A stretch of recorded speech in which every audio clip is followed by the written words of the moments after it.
Hello, fellow homebrewers. JP here, and I want to introduce to you the brand new Brew-Built X1 Conical Series available at More Beer. More Beer sells the highest standard in homebrewing equipment, and the Brew-Built Conicals are just that. They're made from mirror-polished 304 stainless steel, and they come with loads of features that you and I have been looking for. They have a full 2-inch bottom dump valve, which will eliminate your clogging issues, while the sturdy base includes 4 reinforced legs, just like those big Pro tanks do. More Beer also carries the Brew-Built line of options and add-ons like casters, pressure kits, and even external glycol chillers. So you can find out more about the new Brew-Built X1 Conical Unitanks by going over to morebeer.com for detailed videos on the entire line of Brew-Built Conicals. You can trust Brew-Built with your next fermentation, and you can trust More Beer to find the right conical for you. Brew-Built at morebeer.com.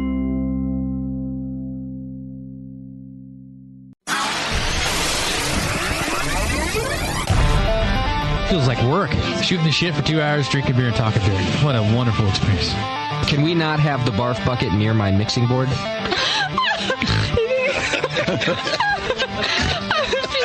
think everybody could read the book. I knew you were going to use this book as an excuse to quit doing this show. Mrs. Bub, if you want, I can mail you the Bub Timer.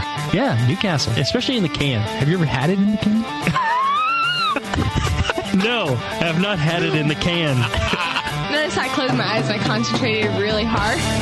Now, live from the Brewing Network studios in Northern California, this is the radio program for home brewers, craft brewers, beer lovers, and beer geeks. It's your only source for live beer radio that brings expert brewers together with, well, expert drinkers. This is the radio program with a head on it. This is The Session. Hello, everybody. Welcome to The Session. I'm your host today, Justin Crosley. My third sober show in a row, making history here at the Brewing Network. Wait a minute. Joined by Sean Sully O'Sullivan. It's Sully. Hi, Sully. I don't know anything about this. I emailed you about this, even.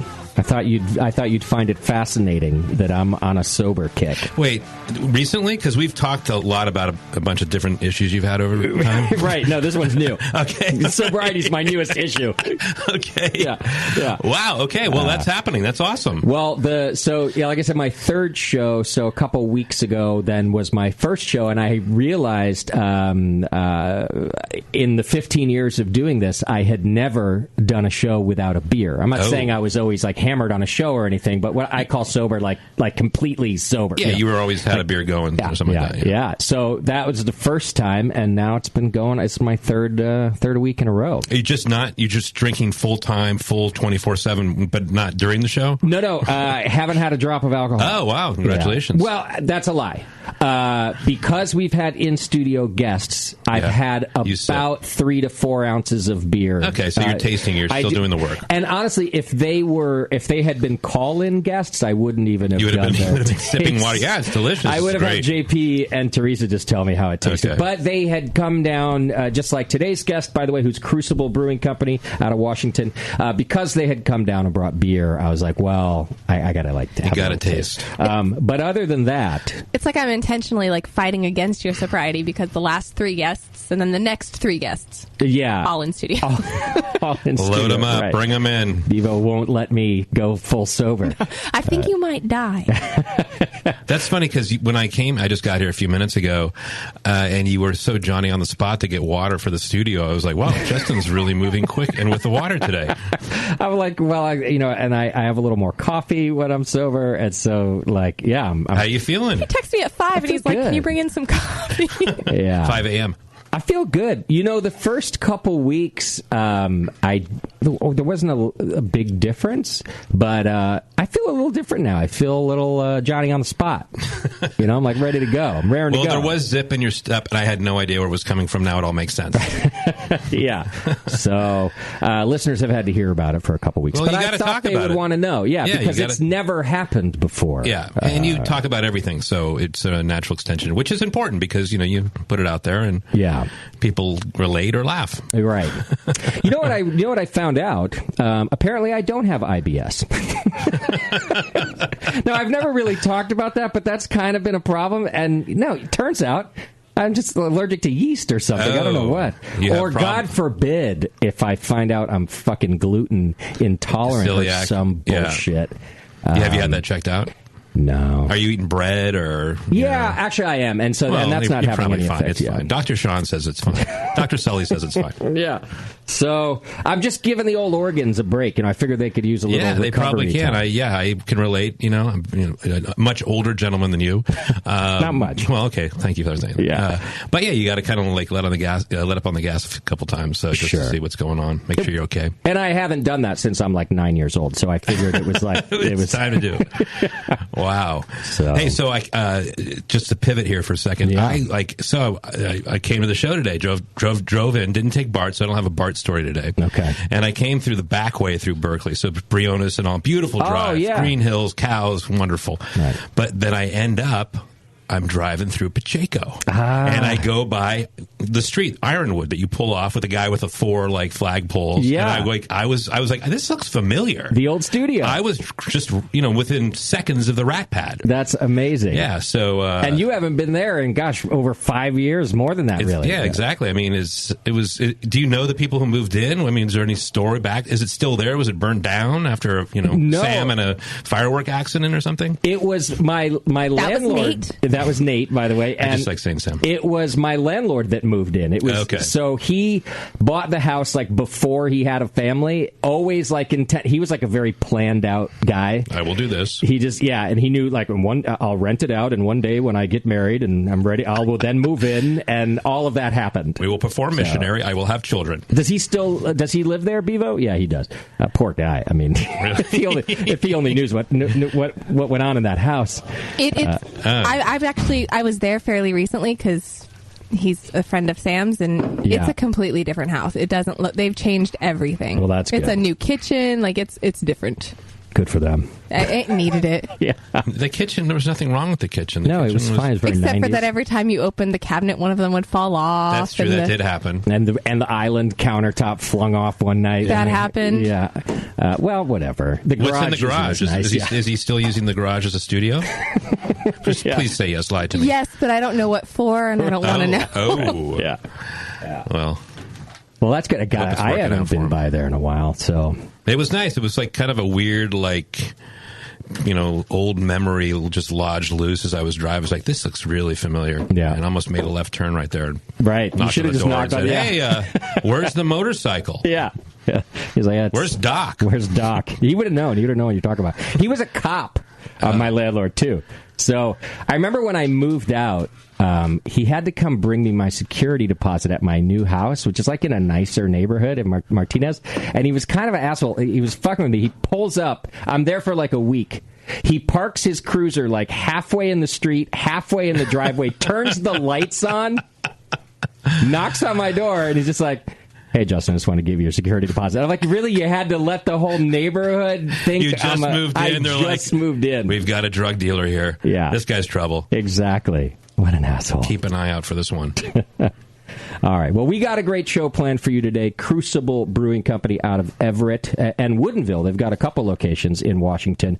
They've come down to hang out with us, and they brought us beer, so we'll be talking to them.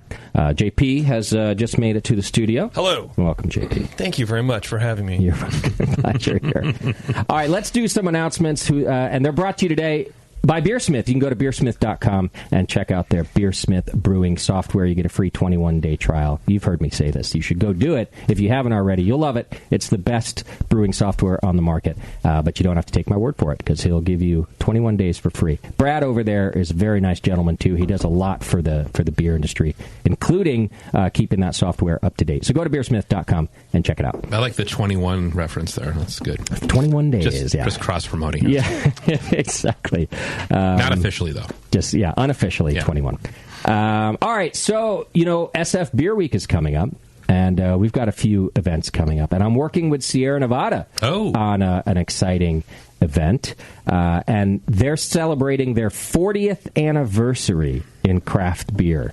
Wow. In 1980, the founder, of course, Ken Grossman, started Sierra Nevada with a hand-built brew house that was made out of recycled dairy equipment, and they've now mounted that onto a trailer. Oh. And it's doing a tour of the Bay Area during SF Beer Week. I saw that at GABF. If you want to, it's very cool. If you want to check it out and find out where you can see it, you can go to sierranevada.com/events and you'll see that. But on Wednesday, February 12th, down at the Torpedo Room in Berkeley, I'm going to do a live podcast with Ken Grossman and Charlie Bamforth. So you can come on in, you can taste beer, you can see the equipment that'll be parked right out front there, and of course I'll make that podcast available too for those of you who aren't in California. But if you're in the Bay Area, you should come out to that. It's the Torpedo Room in Berkeley. I believe it's going to start at 6:30 on Wednesday, February 12th. But you can see it all throughout Beer Week. They're gonna be at the opening gala on Friday, the 7th. They're going to be at Celebration of Craft on Saturday the 15th, B Street in Hayward on Sunday. Just go to sierranevada.com/events and you'll be able to find out where it's at. And I'm excited to get to do that interview too. Also, coming up. Are you nervous? Not anymore. And I'll tell you what, Sully, it's because of you. Of course it is. See? Keep going. I knew where this was going. That's why I did that for you. I'm pretty sure that Ken didn't like me all that much up until I did the interview with you and Ken and Garrett from Maui at your place. Yes. And since then, every time Ken's got a thing to moderate, they call me up. Really? So I think he realized that I wasn't quite the buffoon I led on to be. Well, you had history with him. Didn't you? Kind of, sort of. I had just heard a rumor that he didn't approve of maybe some of our content in the past. But in his defense, I don't blame him. Like, if you don't get to know us, we are kind of, If you take a snapshot of it, it's like, oh my God. Like, what are they doing? What word did they just use? So I think it took 10 or 15 years for him to hear something good that we do. And now they call me all the time, so I'm not nervous. I love to talk with him now. You get cards from him in the mail. You sent me to the house for dinner. Christmas cards. I'm waiting for an invite to fly on the jet. But you were really good on that panel. So this is like a Safeway thing. I think it was like a big regional meeting we did. Yeah. And Ken and then Garrett and I were on this panel, and you were awesome. I mean, it was just like a conversation. So why would he not like you? Well, thank you for that. Yeah. I always joke about myself that I'm a Labrador. If you give me a job, I will do it. And I need a job. If I don't have a job, I flounder. I think you were like a Labradoodle. And maybe that's fine too. A little skittish. And you called me and you told me the environment, and I'm like, I can do this. Go get the bone. Get the bone. And that's what I am. I'm a Labrador. So anyhow. Now, every time they call me up, I'm really excited. So, no, I'm not nervous. And we just interviewed Charlie not too long ago, too. So it's going to be a great time. Join us at the Torpedo Room. Yeah, that'll be fun. Yeah. Okay, save the date and buy your tickets right now to Spring Brews Festival. That's Saturday, March 28th, right here in Concord. That's the Brewing Network's 11th annual beer festival. You'll find the 2-1A beer on tap there. Oh, thank you. I saw you guys signed up for that this week. Did. Get your tickets now. Go to thebrewingnetwork.com and just click on the big thing that says tickets. And you can buy them there. Get them now because the price goes up later. And right now they're $40. We'll have 62 or 65 breweries, whatever we end up with in the end there. And it's always a good time. All right. If you want to support us, there's a couple easy ways to do it. You can do your Amazon shopping by clicking the Amazon link on our homepage. That's an easy way to do it. And you can also sign up and join the BN Army for as little as $2 a month. You're entered into the More Beer monthly donation giveaway, which is a chance to win $100 to spend at More Beer. And More Beer, of course, is the sponsor of this show. Check them out at morebeer.com. All right. What else? Twitter, Facebook, Instagram, all that shit. You can send your feedback to feedback@thebrewingnetwork.com. Send your ideas over there, too, if you want to hear from a brewery, or if you want me to stop at a brewery on our 2020 North American tour, send it to feedback@thebrewingnetwork.com. Twitter game? Twitter game. Great. Feverishly working on it over here in my little corner, pushed up against a wall, drinking Cold beer. Let's see. Twitter games brought to you today. Why not? By the 21st Amendment. Whoa! Is that a new brewery, Justin? No. I feel like they should have been around for a long time. It's like the grab bag sponsor there. You just pulled one out. Like, who should I give this to today? Why not the 2-1A? Why you not? can still find, I think, their seasonal released Tasty IPA on the shelves. You know, right? I think that should be the new tagline for the 2-1A. Why not the 2-1A? Why not the 2-1A? Why not? It's actually, in today's craft beer climate, that's a good tagline. Right. There's over 8,000 of us. Why not the 2-1A? I like it, actually. Because if you're at home, you're like, I don't know why not. I can't think of argue with that. Right. You can't argue with that. No. Can I go to the Nano Brewer down the street, or why not the 2-1A? Well, you can still find By the way, support the Nano Brewer community. Please, no letters. But not the micro. Forget them. It's nano and then I regional. did not say that, Right. Yeah. Your Honor. Tasty IPA still on the shelves. Of course, that was started as a collaboration with Tasty McDole, and now it's part of their regular seasonal lineup. It's 6.8% ABV and 58 IBUs. Got a ton of hops in it. Calypso, Simcoe, Azaka, Amarillo, Citra, Simcoe Lupulin Pellets, Centennial, Cascade, Equinox, Cascade Lupulin Powder, Mosaic, and then again with the Azaka. I don't know why. Because by the time Sully got to the end of it, he had forgotten that he had already said Azaka. That's how many hops are in it. I have to rewrite that. The point, like, we had a long-running ad on here that I think you stopped reading. Yeah. Because it was so damn old. Because we've been sponsoring the show since day one. Yeah. And I think it's like Nico and I talking about, like, we were opening Washington and Alaska, and I was like, oh, okay. Yeah. And so I put that together. We've had a good fun reading the fact that all hops are listed, and some are repeated. And some repeated. Well, get it today on the shelves. Tasty IPA. It's a great beer. All right. What is our Twitter game today? Well, we've been around for a long time, Justin. We've lamented over the years that nobody has done a documentary series on us yet. That's true. Why not? Well, I want to let you know that on the way over here, I was checking my email. Netflix finally reached out to us. Yeah, wow. I know. That's it's hard. awesome. It's hard to believe, right? Yeah, not really. I find it very difficult to believe. Yeah, but it's true. Yeah. So they reached out to us to do our story, to tell our story, documentary style, and I want to know what we should call it. Because, of course, we have, and I insisted, I negotiated, we get final cut and we get final say on the title. Okay. So it's up to us. And then I don't know what to call it, so I'm asking dummies who are on Twitter listening to the show at the same time. Got it. What is the title of the Netflix Brewing Network documentary? The new one. The official. New, yes. Official, ready to go. I love it. Great game. I like that one. That's a good one. I can understand that one. Me too. Sometimes the Twitter games, I'm like, I don't know what's going on right now, but I'm going to pretend like I do. Yeah. That's when the brain worms take over a little bit, and then I think it's... anyway. I like it. Thanks. All right, let's do some feedback. All right. Feedback's brought to you today by the Beer Law Center, as always. Go to beerlawcenter.com, and John will take good care of you, I promise. Is it hot in here? He's a good guy. He's got a great team over there. Go to beerlawcenter.com. All right, Jeff writes in. He says... Not Jeff. God damn it, dude. And Jeff, go This ahead. guy sucks. He says, as someone in the industry that also struggles with the professional demand to drink, I just wanted to thank Justin for talking about his experiment with Dry January. He put in quotes like joking voice. He says, if someone like him can find a way to do this, anybody can. So for real, thank you from Jeff. Actually, I'm thinking of a different Jeff. Sorry, Jeff. Okay. That's a good one, Jeff. Sorry, I was too. Yeah. Yeah, I'm glad you don't mind me talking about it. I figured that I had to do it. And as much as, it's kind of a backhanded compliment, I kind of agree with you. If I can do it, anybody can. It's true. I mean, drinking beer is so ingrained in my daily routine that it's kind of ridiculous. And, I tend to not abuse it. I'm not saying there's not been several drunken nights in my life, but, I get my work done and I don't drink before 5. All your regular, like, alcoholic, not alcoholic comments. I think both of those are incorrect, but that's all right. So anyway, and it's also my job Right. So agreed that if I can do it, anybody can. So I do encourage anyone, if you haven't taken a break for a while. And by the way, I used to laugh at this. People come in here and go like, I'm doing Dry January. Yeah. By the way, I'm not doing Dry January. Just coincidentally, it was a day in January that I woke up and was like, you know what?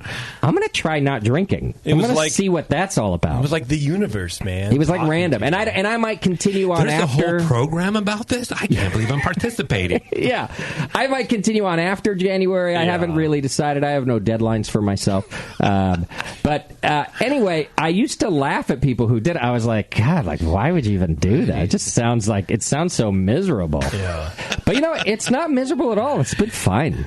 See, that's how you know you're getting older, is when things that are miserable aren't so miserable anymore. You just accept the open embrace of death. You know who I talked to today who's doing Dry January?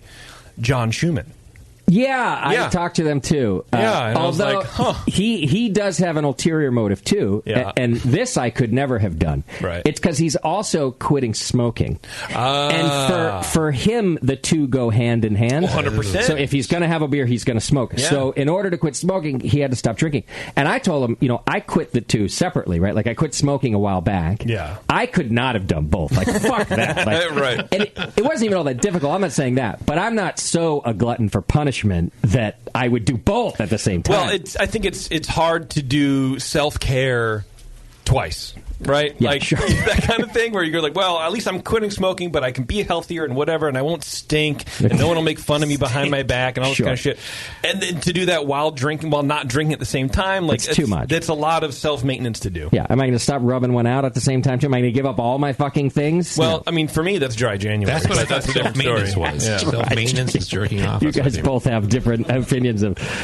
your skin looks better. Tomato. So, thank you for that. I've noticed that. Your skin looks better. Blush, a little foundation. Yeah, my skin has felt a little better. Yeah. It also looks better. Yeah. Yeah, strange things happen when you stop for that amount of time. So again, also when you're incredibly hydrated. I am so hydrated. I'm so hydrated. Call me sponge. So I've said this on my reports on this before. It turns out it doesn't really matter what the liquid is. I just drink a lot. Yeah. So like if it's in my glass, I'm going to drink a lot of it. Right. So I drink water like nobody's business. I have to stop myself from drinking water because it's too much water. Nothing. You have an app that says, "Justin, please stop. You're drinking too much water." No, but I was having side effects. You can have too much. Yeah, you can. You get too hydrated. Right. And I'm like, Jesus, I had nothing in moderation with me. It's like really, it's either 0 or it's a million miles an hour. It's 100%. Which is, people ask me like when I quit smoking, they're like, "Oh, like you cut back," and I'm like, No. There's no cutting back. I'm either doing all the things or I'm doing none of the things. One time, a long time ago, you said to yourself, "I like just talking to people about beer. I think I'll start a station." Exactly. And then, before I knew it, I'm broke, I quit my job, and this is all I do. Nothing in moderation. So, there you go. But I'm done laughing at people for trying it. I think you should try it. And it's funny you mentioned, JP, that like as you're getting older, because I thought that the other day. I'm like, you know what this is? I used to hear people go, they get it like my age or older, and they'll be like, I used to really party, I don't do that anymore. And I always thought like, well, why? Did you just stop enjoying fun? Yeah. And then I was like, oh, fuck. Like, maybe that's me now. Like, even when I go back to it, maybe I'll be the guy who's like, oh, yeah, I used to really hit it hard, and I'm like, what the fuck? I don't even enjoy fun anymore. Yeah. Well, you can meter it now that you've known the joys of self-regulation. We'll see. Maybe you can have more fun in less time with less pedal to the metal. Maybe. Instead of 0 to 60, maybe you go 0 to 40, and then you're in bed by 9. Could happen. Yeah. And up at 5:30 like me. Oh, God, I hope not. The day I call you at 5:30, Sully, with that phone call, I'm going to be like, fuck, What's Sully. going on? Are you on a bridge right now? What's going on? I'm just like you now, Sully, and just wake up in the morning and go do things and take on the day. Yeah. Sully's in his iron lung going... Meanwhile, look how successful Sully is. It's probably a good thing. Successful. Thank you. Keep saying that. I'm in my iron lung. He sure doesn't dress like it. Whoa. Well, Jeff, thank you for writing in, and what does that even mean? I'll keep you up to date on the experiment. Please do. I don't know how much longer it's going to go. We'll see. All right, Damon writes in. Yeah, exactly. Great. Depends on how many AA meetings I go to this month. Not that there's anything wrong with that. No. Exactly. Damon writes in, it's about our tour. He wants me to go up to Calgary in Canada. He just moved there from Southern California. He's like, I need someone to bring me home. He says, yeah. I'm bored out of my mind. He does say that actually from such a great beer state, I expected the worst up here, but I've been pleasantly surprised. Yeah. The craft beer scene is relatively new, but there are a few breweries that are making solid product. Yeah, I don't know that I'm going to make it up to Calgary. Brands. But Calgary's I think it's a push through Canada, right? I mean, it's not like right on the border. Exactly. And I am going to enter like at Niagara, go up to Toronto, around the Great Lakes, but then I'm going like right back into the U.S. Okay, you're just dipping doing a little Canada. dip. Yeah. So I don't have time to go. That'll be the next tour. I'll do a whole Canadian tour, which will last like 6 months, but have 4 stops. That would be great. Because what the fuck do you do in Canada? I think I'll be there in 4 days. You Ice drive fish? through a lot of territory to get to one thing. Yeah, you ice fish and become racist. I think. Spend a month with Blobber underground. Blobber, that'd be fun. I'm totally down with that. Wow. If you go to Blobber, I'll go with you. It'll take Blobber as long to get from his shack in the mountains down to where you are than it will take for you to get from here up to Canada. You're right. Damon does say, though, I think the road trip's a cool idea. Can't wait to hear what comes out of it. So, yeah, thanks, Damon. I don't think I'm going to make it to Calgary this time, but I do appreciate the invite. Let's see here. Cross him off the list. Wow. Just broke that boy's heart. Yeah. Patrick the Brewer writes in. Patrick? He said there was no need to read this on the air, but I'm going to do it anyway. He wants me to hit up his spot in New York. He says, I'm not sure if you plan on staying away from the Northeast, the epicenter of the haze craze, but there are good clear beers here, too. JP. And I'd like to drink one with you. I'm not against the haze craze, so I'm not avoiding the Northeast at all. Not for that reason, anyway. He does say I don't have like a Aunt Gilda or Uncle Ralph in Connecticut like you do. So maybe you should visit them. By the way, I don't have a Gilda and a Ralph. They're Italian. It was a Guido and a Carmel and a Gloria and a Tony. And anyway, they're all dead now, so I can't go visit them. That's sad. Yeah. I mean, I could visit their grave sites. Pour some tomato sauce over their grave site. I could do that. That's what you do, right? Tradition. Yeah. He says that he is the head brewer at Westkill Brewing in the Catskill Mountains, a couple hours north of New York City.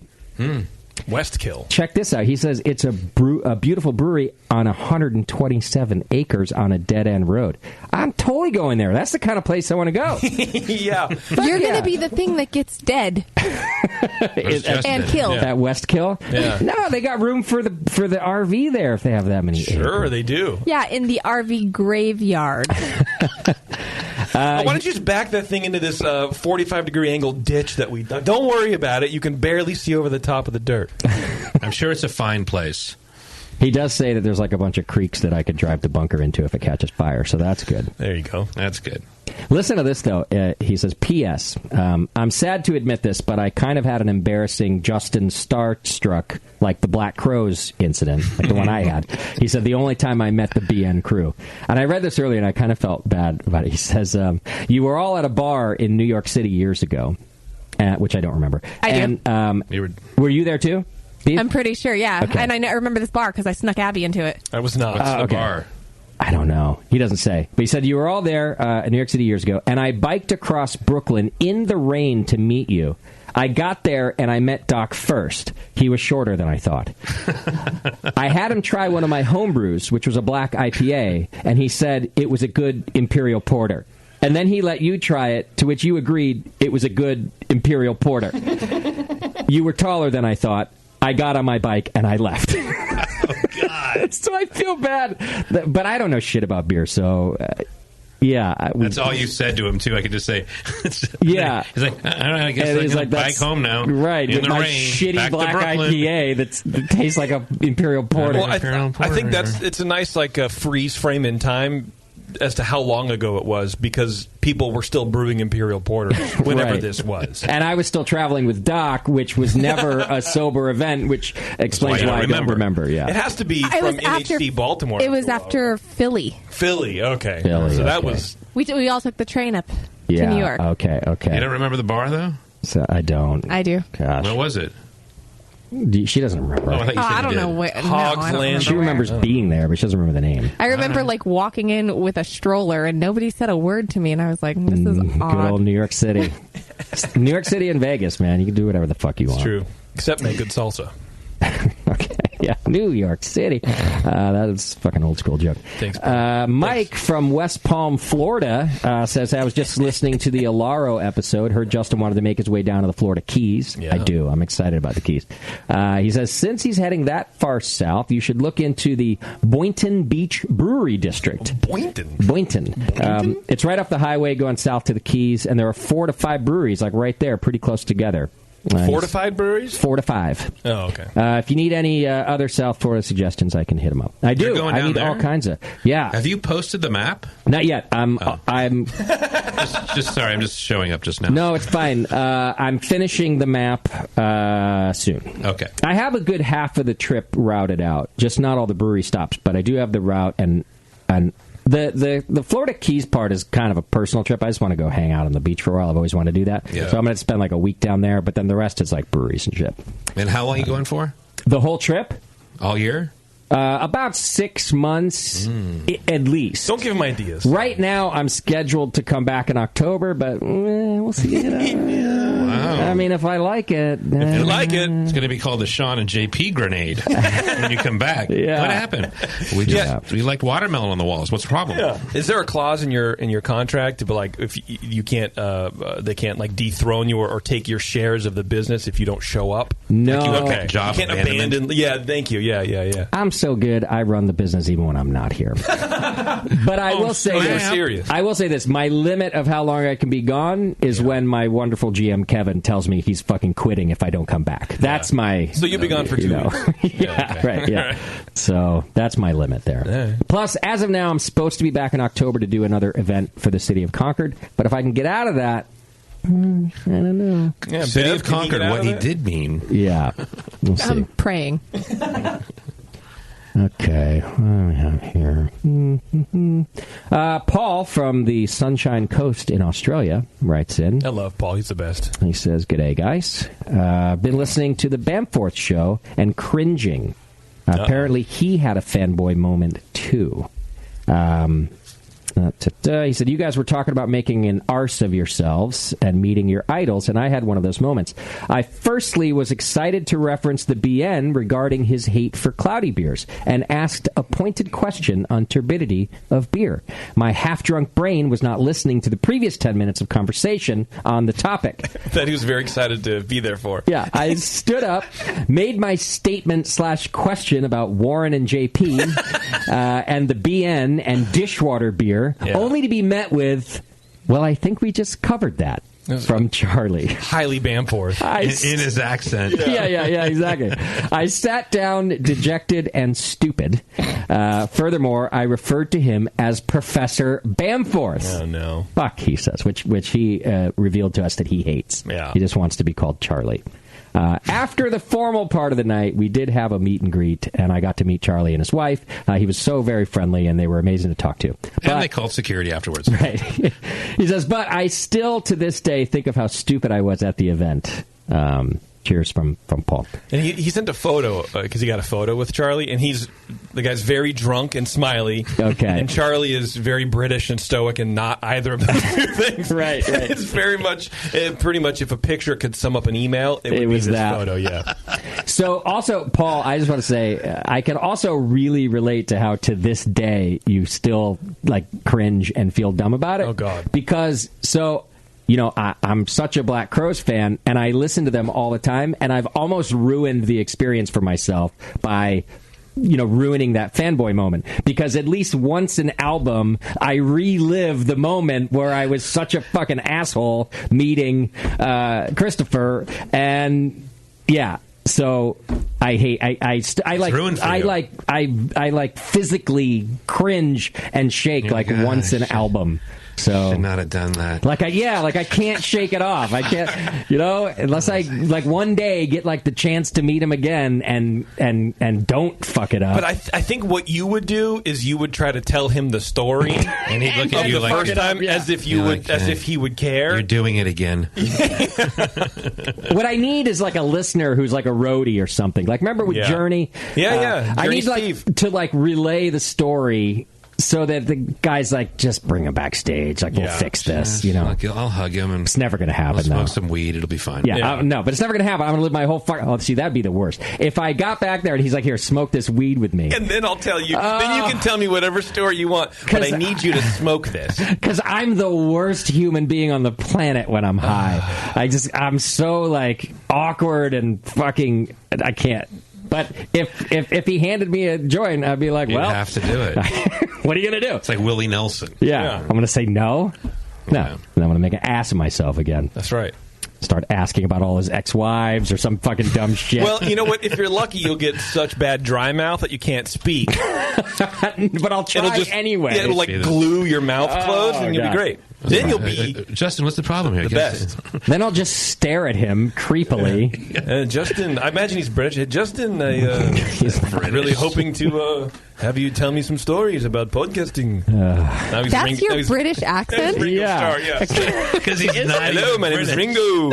Awful. I'm gonna tickle your balls. Is now Ringo. I feel like that's a Brentwood accent. That's like from where you live now or something. I don't know what that is. Brent would be like basically coal rolling everybody and throwing empty cans of Monster Energy drink at out of your giant children. raised pickup truck. Yeah, I need hazy.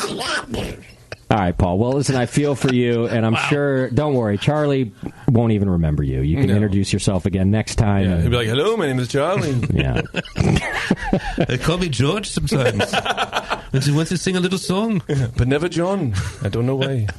Let's see. Do the whole show that way. Another New York brewery, Lost Borough Brewing, has invited me to Rochester, New York. Rochester. I love it. Hello, my name is Ringo. I played a show there once. Drank a beer. An awkward man came up to me and talked to me. Oh, I had All right, a Connecticut brewery invite me. Okay. That's a reason cool. to go back to my home. Yeah, man. Let's see. Jonas Griggs, the head brewer at Great Falls Brewery in North Cannon, Connecticut. He says that my cellarman tells me you'll be traveling through the Northeast. Love to chill and have a beer. Not a listener, huh, Jonas? Yeah. Your cellarman had to take the call. Yeah. Can't wait to hear back from you. Well, this is you hearing back from me, by the way. I almost never... Tell your cellarman. Hey, cellarman, tell Jonas. Jonas. I'm going to try. I'll be there. If I go to Connecticut. You got to go to Connecticut. I mean, do I? No. Bruce. Pull up to your high school reunion in your RV and just rev the engine for an hour. See, I didn't even go to high school there. It's like I'm like a weird Connecticut transplant. I have very little history there, other than my whole Italian family was there. That's it. That's true. But I wasn't. Right. Chris writes in. He wants me to go into the Ozarks. He says, if you end up in Missouri, which that's like how you get to Missouri, right? You end up in Missouri. Yeah. You don't plan it. I ran out of my brakes caught on fire and I haven't fixed it. It's like Doc Hollywood. Yeah. You spin out, you wind up, and you go, well, fuck it. The closest one to fix that RV is in Missouri. That's so right. If you end up in Missouri, he says, come to the Bee's Knees Brewing from Lake of the Ozarks. Be glad to have you. We're in Versailles. I wonder how classy Versailles. No offense, Missouri, but I'm very curious about Versailles. I want to know how the locals say Versailles, because apparently, so like when I'm talking to Warren every once in a while, he says that up there in Washington, you don't pronounce Spanish names, Hispanic names the way you would. So you wouldn't say San Jose. You'd say Josie? Yeah, and that's how people know that you're not local. Really? And I don't know if that's true, because Warren is a complete insane person. Yeah. But he was having locals tell him that. And I'm like, okay, so this is they're like fucking punking with him. them. But I wonder if it's Versailles. Versailles, you know right. what I mean? First of all, I forbid you to talk to Beardy anymore. I don't know what you're doing. Because he's dead to us. What do you mean, why? Well, that's true. Well, it's about work. If that helps you, makes you feel comfortable. Okay, but only work. Yeah, what are you kidding me? Do you think I care what Warren has to say? Anyway, I hope Versailles is like gorgeous. I hope Versailles, Missouri is like nothing I've ever seen. Well, when the coal plant shut down, everyone left. All the massage parlors left. He does say it's halfway between Kansas City and St. Louis. So perfect. That gives me a good... He says we're longtime listeners and appreciate what the BN is doing for the industry. Oh, well, then I love it there. Chris, I just may make it through Missouri, so I'll reach out to you if I do. Love to see it. Okay, Kevin in Dixon. He says, howdy, I thought I'd suggest that since Justin is on the wagon, now would be a good time to brush up on the BJCP exam. And well, how long was that? Activate those sensory nerves on his palate. Yeah. He says there's a new and easier-to-use score sheet, and I just may have a newfound appreciation for beer. Anyway, it wouldn't be brushing up for me. It would be like literally looking learning. Yeah. And just because I'm sober does not mean I'm not the same lazy fuck I've always been. There is no chance I would do it. Not that I don't think it's a valuable service, that the BJCP and judges offer to the homebrewing community, but I just don't think it's for me. I mean... It's barely for me, and I do a show on it. So yeah, I just get bored so easily, and I'm not gonna lie, I really get bored talking about beer. Yeah. Like outside of the show, listeners who have met me and like actually paid attention know that they just start talking beer with me, and it just glaze over instantly. But I'm just it's like, where are we eating dinner later? That's all you're thinking about. Yeah, exactly. I'm like, bring me a beer, sure. Taste a beer, absolutely. All right. Talk about it. It's an imperial porter you have here. This is water. Whatever. Yeah. I mean, I like talking about it on the show, but that's 3 hours out of my week. Done. Sure. The rest. You like to take a break. Yeah. That's okay. What about you, Sully? You talk about beer a lot when you're not at work? Well, I like the way it just like collateral damage. Well, because you got to talk beer at events and stuff. Well, okay. I mean, look, we're beer professionals. I'm sure you know. You sometimes need to take a break. Absolutely. I don't go home and talk about beer with my son or my dog.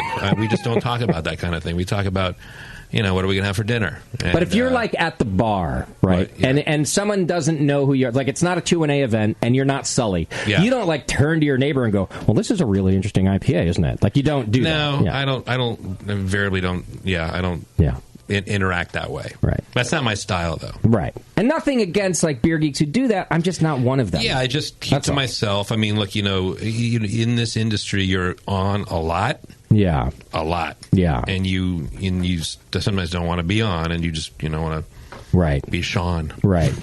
So you order your Cosmo, and you just sit there by yourself. Cosmo, I do, yeah. And I sit there, and I talk about the comics. Comics. You and JP now. Oh, I love comics. So, Code is listening to the show. Code. And he sent me an article from the Riverfront Times on how to pronounce shit in Missouri. Okay. Oh, that's right, because he's from Missouri. Versailles is on the list. Okay. And they pronounce it Versailles. No. Wow. That's what it says. I don't know if this is, accurate or not, but well, if Code says it's accurate, I believe him. Wait, why name it Versailles if you're not going to like you want to show up and say, "Where is your palace of Versailles?" I don't understand, but I just then don't use the fucking name. Versailles, I don't understand. I don't know either, man. But there's a whole bunch of them. Kimbrew is how you pronounce it. I don't know.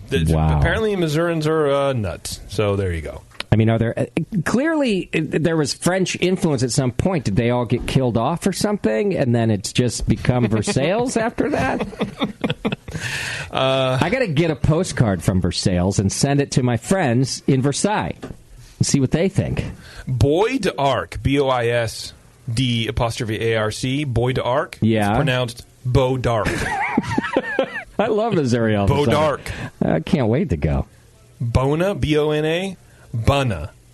Now that's just being weird. I don't know, man. That's doing it on purpose. That's just going, you know what? Fuck everybody else. We're going to say it the way we say it. Yeah. Go to Versailles. Can't can't wait to go to Versailles. You see that all over the place, like Massachusetts, Worcester. Yeah, Worcester. It doesn't look like Worcester. It looks like Worcestershire. I can't even say that. Yeah, I mean, I guess maybe if it's their accent, but I think that is just deliberate slaughtering of the English language. Well, not even the English language, or the French language. The French. And so then who cares? Yeah. Now I'm for the Missourians. Who cares? Because it's only French. Who gives a shit? Yeah. Like the Louisianans. Yeah. Have the French influence, but they keep the pronunciation. But the Missourians were like, no. Sort of, yeah. I mean, we don't like them French. Yeah. No. You know, we like them enough to take their name, but not enough to pronounce it like they. That's true. What's the history of that town? Maybe that has nothing to even do with France. But Maybe it's a guy named Versailles planted a tree and they named a town after him. Good point. Well, it's spelled Versailles. I don't know. I'm spending too much time on this already. It's a new show, Cities of America. We spent more time on it here than I'm going to spend in Missouri, I think. Which is not necessarily true. It's named after the French, so there you go. Named after the Palace of Versailles in France. Wow. Okay.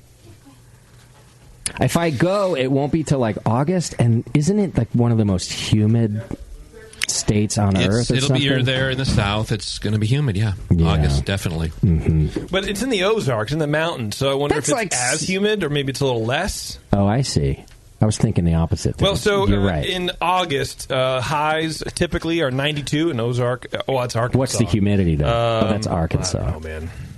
Yeah, 92, but 4 billion. Lake Ozark, Missouri. Mm-hmm. What about Versailles? Just look up Versailles. Yeah, I don't want to now. Versailles, look up Versailles then. This show is now sponsored by Versailles, by the tourism department. Yeah, I can't figure it out, and by the time I sit and really dig into it, we'll be on to the next thing. So it's going to be terrible. But we got to move on anyway.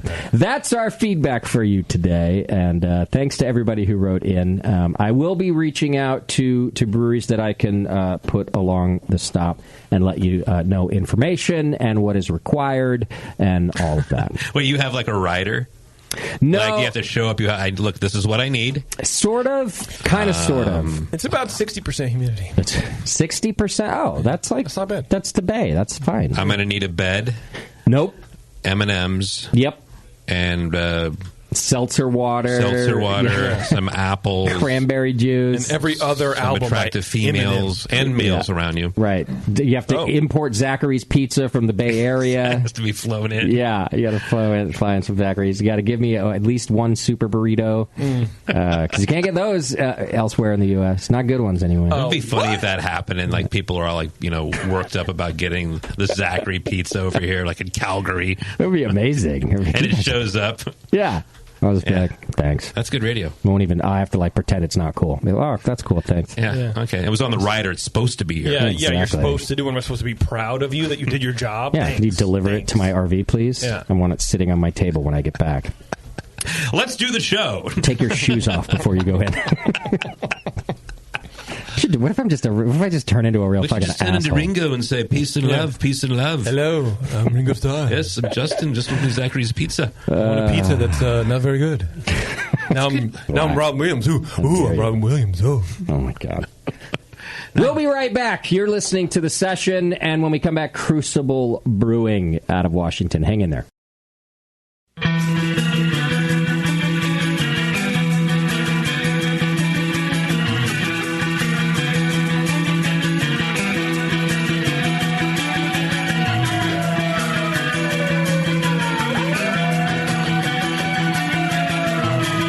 Tuned into The Session because life's too short to listen to crappy radio.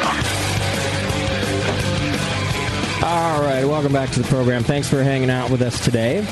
And as promised, we've got Crucible Brewing out of the state of Washington. You can go to cruciblebrewing.com. And Dick Mergens is hanging out with us today. Dick, welcome. Hey, thanks for having me today. Did I pronounce it right even after I asked you? Yeah. Sometimes I do that. Just like Jurgens. Okay, good. Yeah. Sometimes I'll ask, and then I say the name 20 seconds later, completely wrong. Anyway. Wait, what did you say? It sounds like what? Like Jurgens hand lotion. How often do you say that? All the time. Wow, that's really... Yeah, I quite frequently get Mergens. Right. Yeah.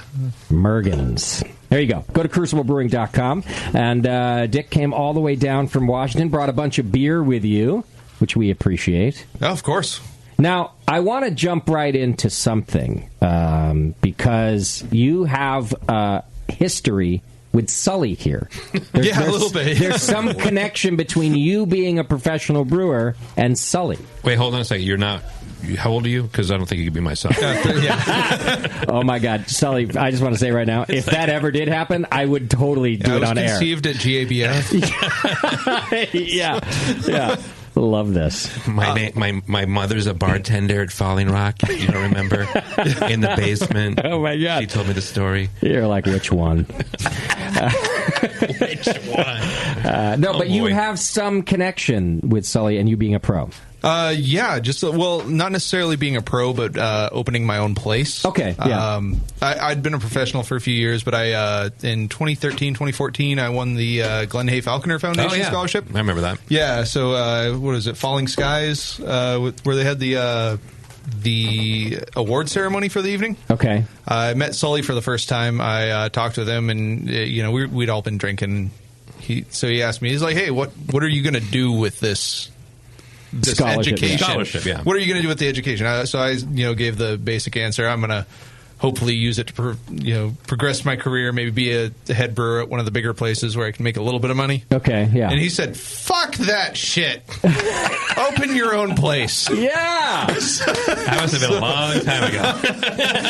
Yeah, right? When you were still hopeful. So you did. So I did. I was joking about that. I was. What kind of maniac does that? Barley wine talking that night. Yeah. Oh, you man. did it? You did it? A lot of good beer that night, actually. So, but you won the what does one have to do to win that scholarship for the Glenn Hay Falconer Scholarship? So that is it's an application process where you go through and answer a bunch of questions in an essay form, and then you have to go to a number of professional breweries and get letters of recommendation. And I see. Yeah. So you have to have some chops already to get the scholarship. Yeah, but it's actually open for home brewers as well. Okay. So.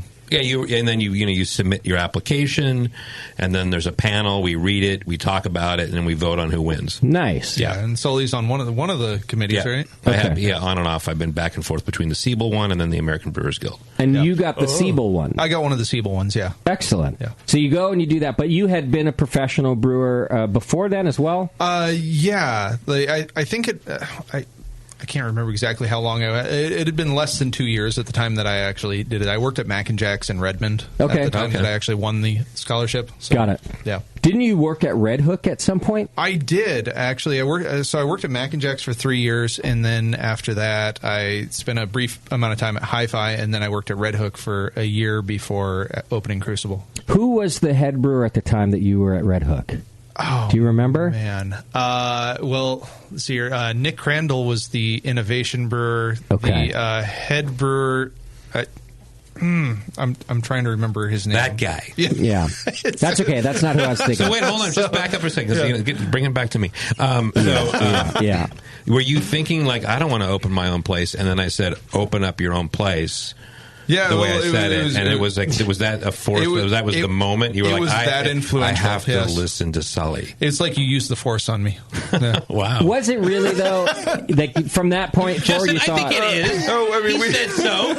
Yeah. Why do you have to interrogate the man further? No, he said absolutely nothing else that night to me. He's just like, fuck that shit. Open your own place. Wow.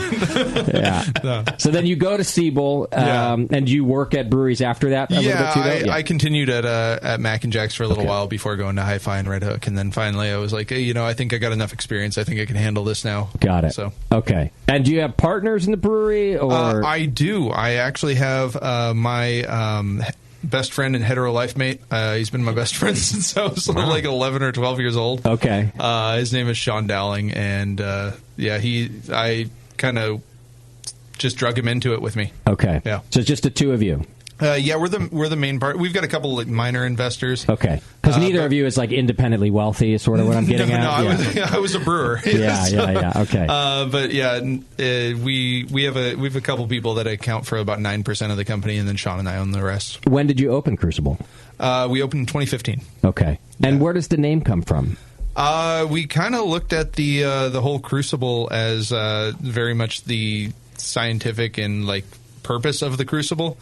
It's used in a lot of different fields, a lot of like metalworking and like pharmaceuticals, electricians' works. And it always has the same purpose, which is basically to put all of your stuff in and then heat it up and come out with something different. Okay. In a nutshell, that's beer. I like that. Yeah. Excellent. Yeah, I like that. I just so you're not like you didn't open like an old foundry or anything like that. You're just, nothing like that. I always joke with my customers though that I named it because I'm a big Arthur Miller fan. Okay. Excellent. Yeah. And like, who's got the big head? Exactly. Look at the brain on this one. Well, I read a lot. And, yeah. Okay, so you've been open a few years already. Yeah. All right. Do you distribute outside of the brewery? We do, actually. We've self-distributed. We're lucky in Washington that we're actually able to do that. We self-distributed for the first 4 years, and about 3 months ago, we actually signed a contract with Columbia Distributing. Okay. So talk to me about that. Is it kind of a whole different ball game? Is it difficult when you sign up with a distributor? Do you feel like you're signing your life away? To a certain extent. I mean, we had a lot of loyal customers and loyal shops that sold our product that we just not all of them liked the change. Okay. But for the most part, we've had a pretty easy transition. So you don't do any more self-distribution now that you've signed up with this, or we're kind of fortunate with that. Most of the time, you have to kind of agree to give everything to them. So we've got the two different locations. We've got one in Woodinville, and that's considerably larger than our original location in Everett. Okay, but our Everett location produces so small volume that they don't really want anything from there. I see. And it's just way too difficult to try to manage all of our brands. We've done 120 different beers in the last 4 years. Wow. Okay. Yeah, and so we got it put into our contract that we're still allowed to self-distribute stuff out of Everett. Okay. Yeah. Very nice. Now, was there anything nerve-wracking for you about signing up with a distributor? There is. I'm still the only brewer between the two locations, so I was very worried about being able to actually keep up with production. So you weren't worried about like, I'm losing control or like things are going to be different. You were just worried, shit, they're going to sell more beer than maybe I can make. Yeah, pretty much. I see. It takes that headache away. I mean, you're not schlepping around kegs. You're not chasing accounts. Or checks. Exactly. And dealing with deposits and all that. Mm-hmm. You're just losing 29% margin, probably. Yeah, that's pretty much what it is. It's a lower margin, but it's a lot less headache. Yeah. Does a distributor pay you like to sign that contract? Is there like a signing bonus or something? So we heard rumor of this. Yeah, so have I, and I've never really actually asked anybody about it. So we'd been self-distributing for about 3.5 years at the time that we started our negotiations, and I told him, I was like, I'm a distributor, you're buying me. Okay. Yeah. So we actually did get a signing bonus. Okay. So that is not an uncommon thing for distributors to do. I don't know how common or uncommon it is, but if you're a new brewery and you're going into it, and you are self-distributing, make that a point. Okay. Because your hand, the way if one distributor had been selling your beer and then another distributor wanted to buy this distribution rights, they would sell them like for a certain multiple. I see. Based on whatever number you come up with, but so it makes absolute sense. If you're self-distributing, that you would sell your rights. That makes absolute sense. Yeah. Is it a double-edged sword in the sense that if you wanted to take distribution back yourself, you would then have to buy yourself out? Absolutely. Yep. Yeah. Okay. The contract that we signed actually has us listed for 3 years gross profit. I see. Yeah. That's what your buyout would be. Yeah, so basically 30% of total dollars times 3. So I hope you like this distributor.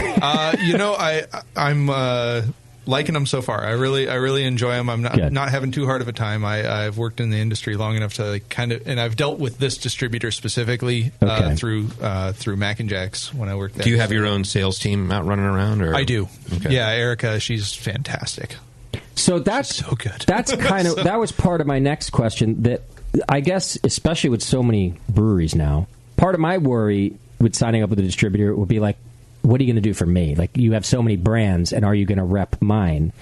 How did you select a distributor, and with those concerns? That was a pretty big concern because Columbia is huge. I think they're the biggest in Washington. Okay, but and they've got a lot of different brands. I mean, they represent like Firestone and up there, and like so we're not in the grand scheme of things. We're like a pretty low on the totem pole for them. All right. But one of the issues that they had is they didn't really have anything north of Seattle. Okay. So when they came in and we talked about signing with them, they decided, or we kind of talked about pushing us north. Okay. Because up in Bellingham, like there's pretty much a monopoly like on it. Like people don't buy beer outside of Bellingham up there. It's a really interesting dynamic. Hyperlocal. It's hyperlocal. So we're able to. I mean, they do have Chuckanuts. So Chuckanuts. They're not hating life. No, they are not hating life. Bellingham makes some fantastic beers. Okay, but Columbia, the distributor, did not have anybody. So you north. gave them something to showcase. Exactly. North. Okay. Yeah. So that was a big thing, and they've been pushing it on the Everett North teams. Okay. I mean, we get a few sales from outside of like the greater Seattle and Everett North area, but for the most part, it's Everett and north towards Bellingham. Okay. Yeah. And then, as Sully asked, you keep your own sales team too. Yes. And does that sales team, they go out just like they would normally, but they send orders to the distributor when they make a sale? For the most part, yeah. They visit accounts that are serviced by our distributor, and they drop off samples and sure. Yeah. Okay. Still try to make new contacts and just tell them order through the distributor. Got it. So I'm always curious about this stuff, and I do feel like things are so different now that and distributors are just like breweries. Distributors are consolidating too, right? Mm-hmm. Yeah, that's happening. There aren't that many. There's not as many players out there in the distribution game as there once was. And I'm not too well versed on this. I just hear tidbits about it. But even right here in the Bay Area, there was like a major consolidation recently, right? The Reyes Group bought DBI, which was huge. Yeah. Okay.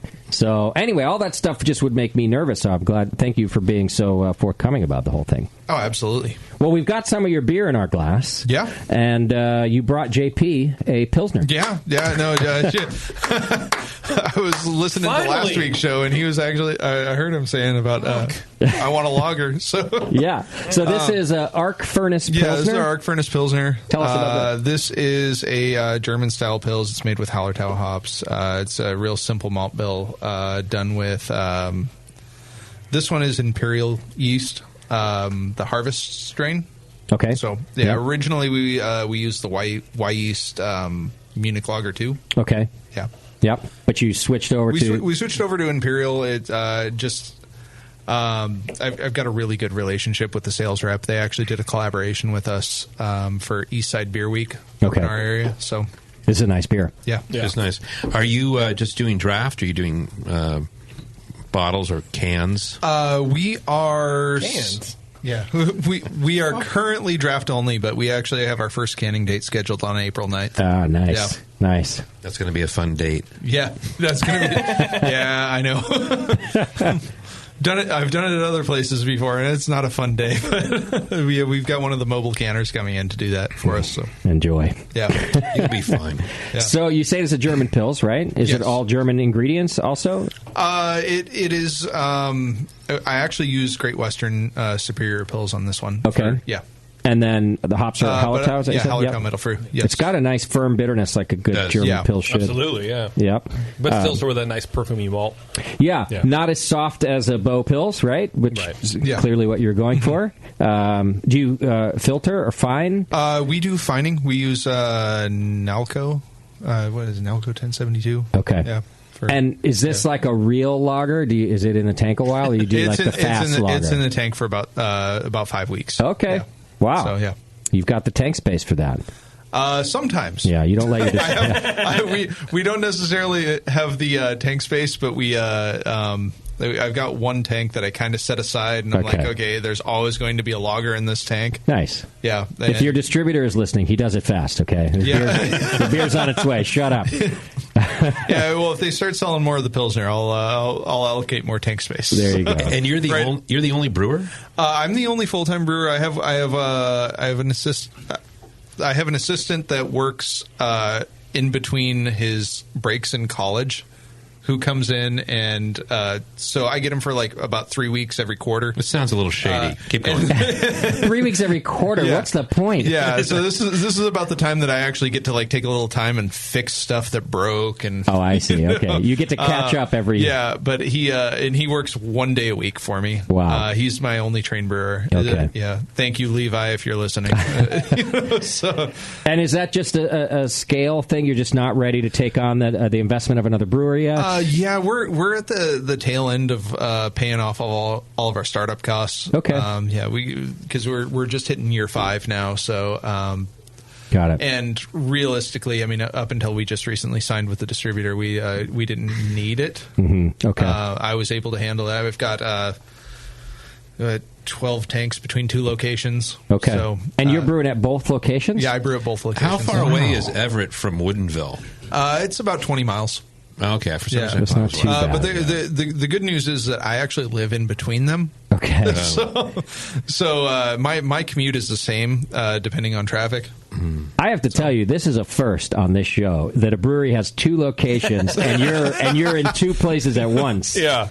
And you're the only guy doing it. Yeah. Except for the guy who's at college just getting laid and then comes back to work 1 day a week. Oh, he's getting laid all the time. He's in nursing school. There's like nothing but hanging around him. He works for penicillin. He just pay for my antibiotics. So. I'm fine. It's cheap.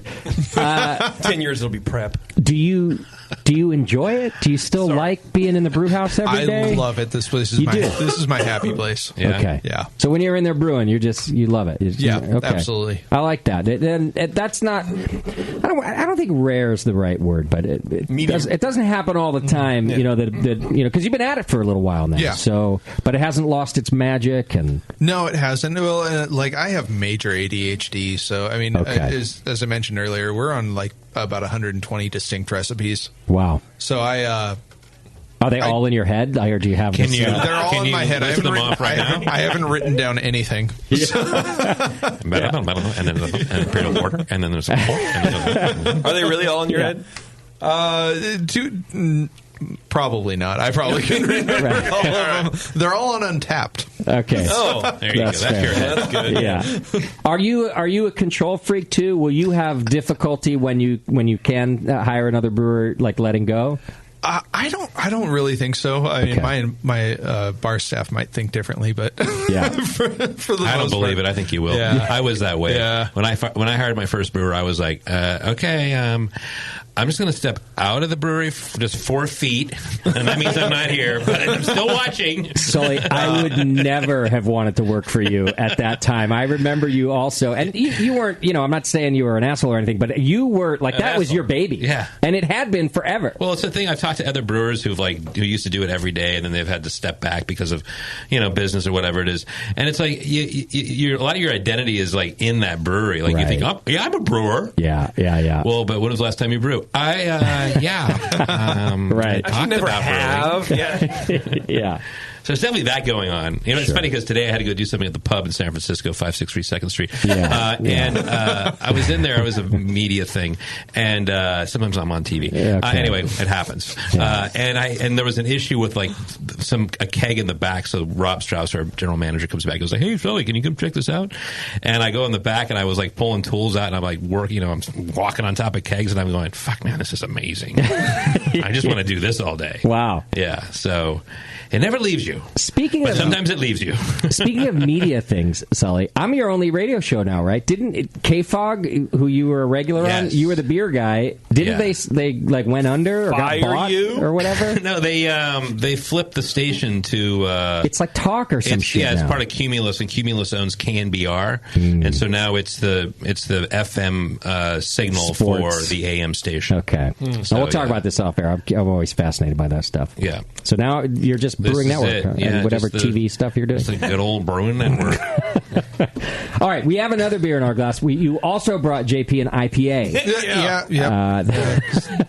So this is your flagship IPA? This is our flagship IPA. This one's called Flintlock IPA. It's I like to refer to it as a fusion IPA. It's not necessarily the same as a New England or a Northwest. Okay. I bitter it. it's still it's got like a firm. I haven't tasted it yet, but you're saying it has like a firm bitterness. Yeah, it smells awesome. It has a good aroma. The aroma is so good. Yeah, what are the hops I haven't in tasted here? it yet. This one is Mosaic, Amarillo, and Mandarina Bavaria. Can't go wrong there. So he's like, you need 12 more hops in this. All those cheater hops, you know, and a Zaka. And a Zaka. I do. I brought you guys a beer with a Zaka in it. Nice. So, Thank you. Does it have double a Zaka? It does. It's double the Azaka. It's actually called a Zaka squared. For good measure. This is a great IPA. Yeah, thank you. I can see what you mean. How it's kind of in the middle between Northeast. It's got a little bit of the like Northeast hazy mouthfeel. Yeah, a lot of that. But then with bitterness. Would this be a Midwest IPA then? Let's call it a Midwest IPA. I like that. There you go. You can have that. You can have that. I think you might be onto something there. But you also said that it's kind of like Northwest. What makes a Northwest IPA? I mean, Northwestern usually have like a decent sweetness to them while still being aggressively like bitter and. So more than like a straight West Coast IPA, which would not have much. It'd be drier if it was a West Coast. Okay. Yeah, I mean, the Northwest ones generally have like a good like caramel malt and. I think that adds to the mouthfeel that you have in there. That's kind of like a Northeast. So that's a good beer. Thank you. Thank you. Great choice of hops too. Thank you. Like you said, cheater hops. Yeah, they're cheater hops. Yeah, cheater hops. Are they the same hops in the kettle and the dry hop? Correct. Yeah. And the like just 3 and 3 in both varieties. Is that what you said? 3. So I dry hop twice in this beer. Okay. The first dry hop is just done with Mandarina and Mosaic. Okay. And then the final dry hop is done with all 3. Got it. Yeah. I'm going to ask you the first technical question I've asked in a long time. Go ahead, Justin. Have you? What is 12-volt electricity? I have a story about that for later. Yeah, all right. Hop creep. Is that something that you've run into with beers like this, especially when you're dry hopping twice? Have you run into hop creep issues? I have not ran into any hop creep issues. So, and then just to be clear for listeners, like, so you're not like gaining diacetyl or increased ABV by large doses of dry hopping like no, this? I haven't run into any issues at all. Wow. I think everybody wants to know your secret then. It's just never been a thing. You've never noticed like a rise after, say, your second dry hop? Well, and like I give it time too, though. Okay. And like I take my final gravity like post dry hop. I see. So, and I give it time, I taste it, and once there's no detectable diacetyl, that's when I crash all of my beers. Okay. So from kettle to keg, how long is this beer in the tank with that much dry hopping? This is about 13 days. Okay. Yeah. So usually that's pretty quick. Yeah, it's fast enough.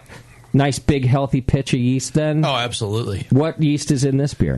This one is Imperial Juice. Okay. Yeah. They just call it juice. Perfect. What do you ferment it at? 72. Okay. Oh, that's warm. Yeah. But it just stays because I don't think it's overly estery or anything. No. It just stays nice and clean at 72. Yeah, I've had a really good success at that. So how long is primary at that temperature? Like 2 days? It's about 3 or 4, yeah. It's pretty fast. Yeah. Okay. That's a good beer. Yeah. All right.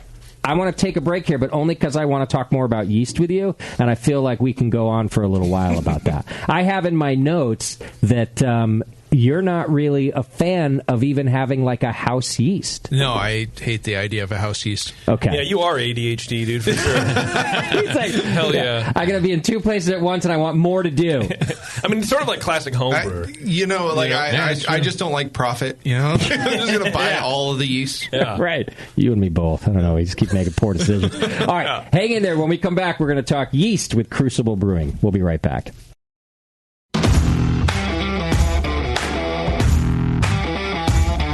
We haven't had this much fun since Doc fell off a stripper pole. The Brewing Network. All right, welcome back.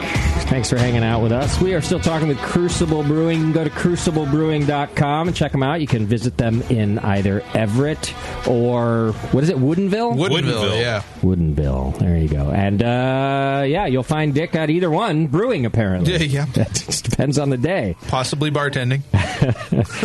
So before the break, we were just talking about you, and you don't believe in having a house yeast strain. That is correct. Explain that to me. So my philosophy on beer is I don't necessarily make beer. I make yeast food. Okay. All right. And the yeast makes the beer. Got it. So I get a different strain for almost every beer that I make. No kidding. Yeah. So, no wonder you're not making any money. Yeah, right. So, there's a little bit of overlap. Like, if I do my Scottish ale and my bourbon barrel of Todd, which we're going to try later. Like those are the same yeast strain. Yeah, there's a little bit of overlap. Let me clarify too. Are you buying a pitchable pitch then every time, or are you able to grow your own a bit? Prop it up. I do. Yeah.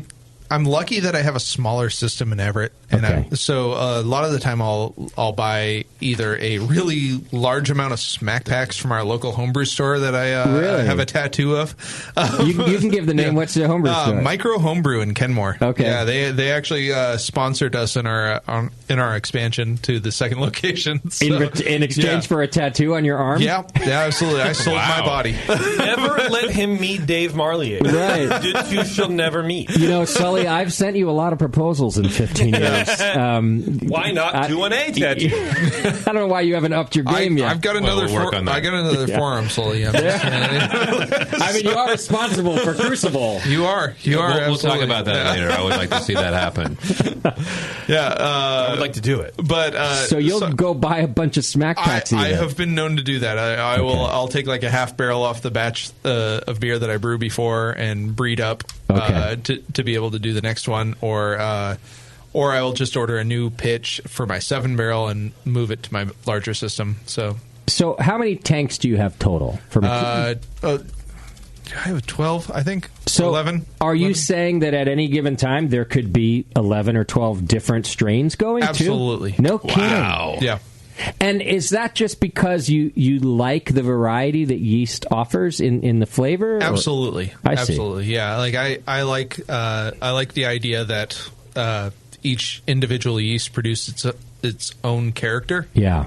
And I just play with it. If you're going to be a master of anything in brewing, yeast is like the thing to be. Yeast is the thing. There's a bunch of hop guys out there, and we've talked to malt guys, but it's very rare that somebody comes in and is like, oh, no, I want all the yeast, and I want to know about all the yeast, and I want to... that's my thing. That's really cool, though.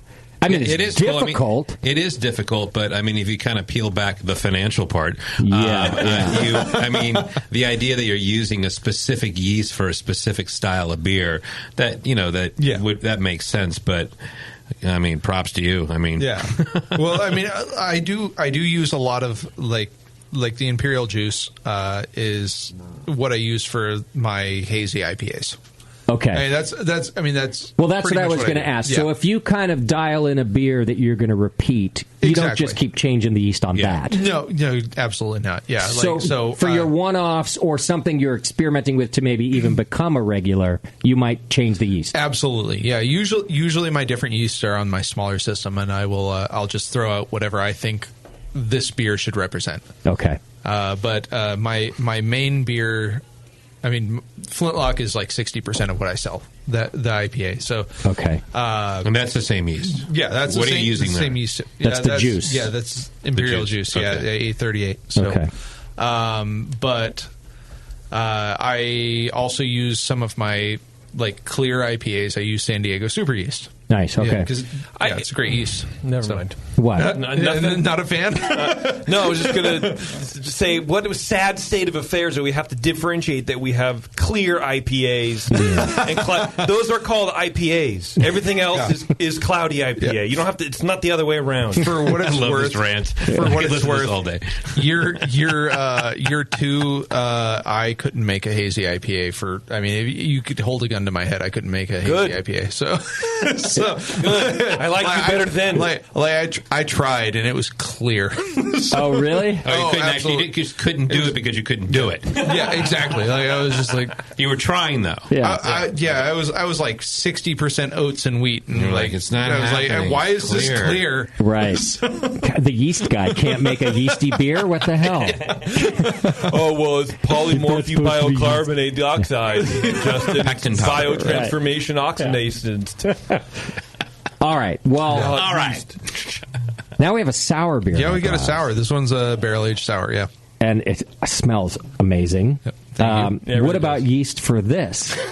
So, are you into like spontaneous, let stuff jump in, or do you propagate? I do a lot of things with my sours. Okay. So you should have told me before I drank this. Right. What's this one called? This one is called Rest in Peaches. Nice. Wow. Yeah. Too soon. Well, this one, this one wasn't named after Kobe. It was. Whoa. No, the day before I named this beer, it was actually my cat died. Oh no. Yeah. So this is even worse. Was the cat's name Peaches? No, it was George. That would have been fucked up. but oddly enough, his cat could hit a 3-pointer like nobody's business. Right. So. Absolutely. Yeah. But this beer was a lot of fun for me. So, but this is our 4th anniversary beer, actually. Oh, nice. Yeah. That's a hell of an anniversary beer. Yeah. That's a different day. Yeah. Did you pitch the bugs into this? Yes, but so what I did is I actually went around. I made a whole bunch of yeast starters. Okay. And I went... Of course you did. Yeah. So I went all over Washington, and I actually just set them out overnight and like harvested some wild stuff from the air. And what I got that was good, I pitched into a barrel and propagated it up, and then transferred it to other barrels. And how did you decide what was good? Basically, I set it out in mason jars, and I would taste it. Honestly, I'd just pour some out and taste it. Okay. Like if it was good, if it smelled good, like I would taste it. If it tasted good, I would pitch it. And that's the one you would propagate. Okay. Yeah. So I went to Prosser. There's a lot of wine vineyards over there. Yeah. So I went over there. I set a few samples out. I got some from there. I went to Arlington, had some apple orchards. Nice. Set those out. I put some out on my back porch. How long did you leave them there for? You just leave them in Prosser and come back the next month? No, I just did overnight. Oh, wow. Okay. Overnight, yeah. You can't do that here, Sully, because homeless people will just come take it. You know what I mean? Isn't that really just another word for like wild yeast? They're homeless yeast. They don't have a home, floating around. Yeah. Crazy fuck. Yeah, I mean, and, like I did add some commercially pitched yeast just to kind of kick it up. I some Brett Brooks and Brett Lambicus and such. So. This beer makes me want to fall off the wagon right now. I could drink a pint of this. I brought an extra one for you. It's so tasty. Enabler. Yeah. And so it's your 4th anniversary beer. How long did it age or ferment before you served it? This was in barrels for 3 years. 3 years. Yeah. Wow. Yeah. And no oxidation issues or anything like that during that time? I don't taste it anyway. Yeah, maybe your palate's better than mine, but I haven't tasted anything. No, I'm not tasting a thing like that. No, it smells great. Yeah, tastes great. Did you have to keep the barrels topped up to do something like that for that long? Periodically, I did actually go and top them off with some other beer that was similar to what I put in from a base. Okay. Yeah. And obviously it has peaches in it. Yes. Yeah, this one's actually peachy. It actually does have a little bit of raspberry in it. Oh, yeah. So this one's a combination of 3 barrels that I did with peaches and 1 with raspberry. So good. Yeah. It is. It's like a sweet tart without being too acidic. Yeah. No, but there's a firm acidity. Yeah, but it's not... not like Rodenbach. It's not abrupt. No, I agree.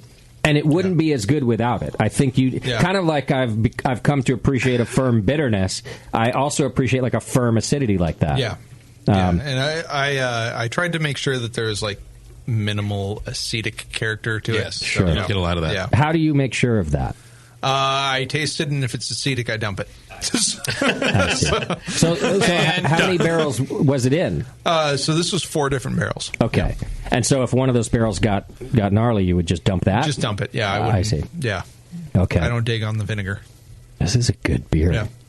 Yeah, I really like that. Okay, so a bunch of wild yeast in there that you chose yourself out of. Did it end up being like one of those jars or multiple jars that you left around? This was so I put about 50 samples out. Wow. And this is 3. Do you sleep? Yeah, so were you like on a yeast tour? No. Like, what does this guy do? No. How are you going to... You have kids? I do. I have 2 kids. What's going on in your world? I don't see them. They don't recognize me, but... I'm told that I have them. Who's your dad, the yeast guy? I was just reading about... He's some tech guy here in the Bay. He's kind of famous. I can't remember his name. Jeff? But I was reading this interview with him, And he's done a lot, right? He actually doesn't sleep. He talked about it in the interview, that if he sleeps a couple hours in a week, he says it's like a lot for him. And this is how I picture you in your life. If you look at my Fitbit, it shows about like a billion. about 2 hours of good sleep a night. That's crazy. Gotta sleep. Because that's a lot of effort, 50 samples around, and then you got to go around, collect, taste them all. You're in Prouser, and you're just hanging out and camping out on the side of the road in the vineyard? I mean, what's going on there? I'm actually kind of lucky. My grandma's brother owns a winery in Prosser. Okay, so you're friends. So got it. yeah. Because I'm thinking like the cops are getting called on this weird guy. I'm also related to the cops over there. So they're like, no, that's just Dick. He's fine. You know, the farmer calls in. They're like, that's just Dick. He's collecting wild yeast Like, I don't know. and bugs. He looks like he's putting out roadside bombs. No, that's Dick and his yeast. I don't know. We don't ask anymore. He asked his kids, but they didn't recognize him. Yeah. Dad? I don't know. JP shows up. Dad? Hi. Maybe. Today I am. Yeah. Where do you keep your PS4? All right, and then you've got another barrel-aged beer here, too, right? Yeah, this one is... This is your Todd? Is that what it's called? The Todd, The yes. Todd? What is that for? When I first opened up, I would have done anything for $1. Okay. Here we go. I haven't tasted this yet. I'm going to hear the story first. This is one more reason never meet Dave. Just that statement was a huge red flag. You know, I actually know the story, so allow me to elaborate based on that prompt. Yeah, so we had somebody who came in. He's like, I'm never coming back here. I live way away. But my name's Todd. I want you to name a Scottish ale after me. Wow. He just randomly blurted that out? Yeah, and I was just like, I was like, I haven't named my wee heavy in the tank. It's peated. Wow. And he's like, I'll give you $100 to call it the Todd. I feel like this is going to be tasty in 5 years. Well, you know who? No, I have no idea. Here's $100. There you go. I would name 100 beers after Todd for $100. Right. So I called it the Todd. It's a peated Scotch ale. Okay. I get no peat and no Scotch. Yeah. I get I know, I like it too. Chocolate graham cracker. Yeah, that's what I get out of it. Yeah, it's and then I aged it in JP Trodden bourbon barrels. So okay, yeah. So I read So where's Todd now? JP. I have no idea. I haven't seen it forever. JP bourbon barrel? They're JP Trodden. That's a local bourbon distiller up in Woodinville. Yeah. Wow. So I read the description of the beer earlier, and I was like, fuck Pete. I love Pete, dude. But I was excited for you. Yeah. Still a Pete hater, huh? But I don't get it either. Yeah, it's there in the background. It's mild. Yeah. But tell me you don't get chocolate graham cracker. Yeah. I don't get that either. That's all I get. I guess, sure. It's like a maple syrup note. Yeah, I get look that. at peat as something that's very easy to overdo. Oh, yeah. Well, hold on a second. By putting it in at all. As it warms up, I get a little bit more. So let's go back to Todd. Yeah. Beer is great. But so this guy gave you $100. Yep. You named the beer after him. Yep. And you've never seen him since then. I've never seen him since then, and I name that beer the same every year. Wow. It's probably your first profit. He might not even know that you kept your Does he know? the bargain. Was he a local or? No, he wasn't local. He was visiting family. Was he sober? Yeah.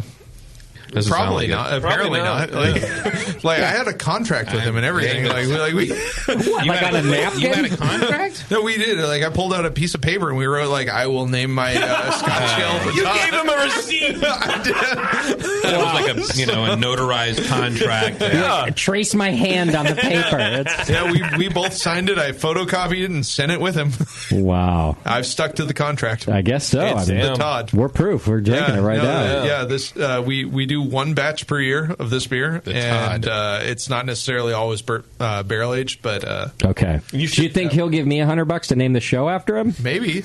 You never know. If you ever, Todd, if you're out there listening, I have an investment opportunity for you. If you ever package this beer, the label should just be the note. Yep. The handwritten note. True. Yeah. Very true. Justin, you should do that. You should actually have people, they could Venmo you money, and you just call each episode? Each episode has a different name. The Todd Show with Crucible Brewing. Exactly. It'd be like a Seinfeld episode. That's a great idea. Yeah. It's only $300 a month, though. I might have to up the price. Yep. A little bit. That's $300 you don't have. Yeah. So, okay, good call. There's that. 12% beer, this one? Yeah, this is 12%. Yeah, you can feel it. Yeah. There's some heat there. So it started out as a Scotch ale. Correct. A strong Scotch ale.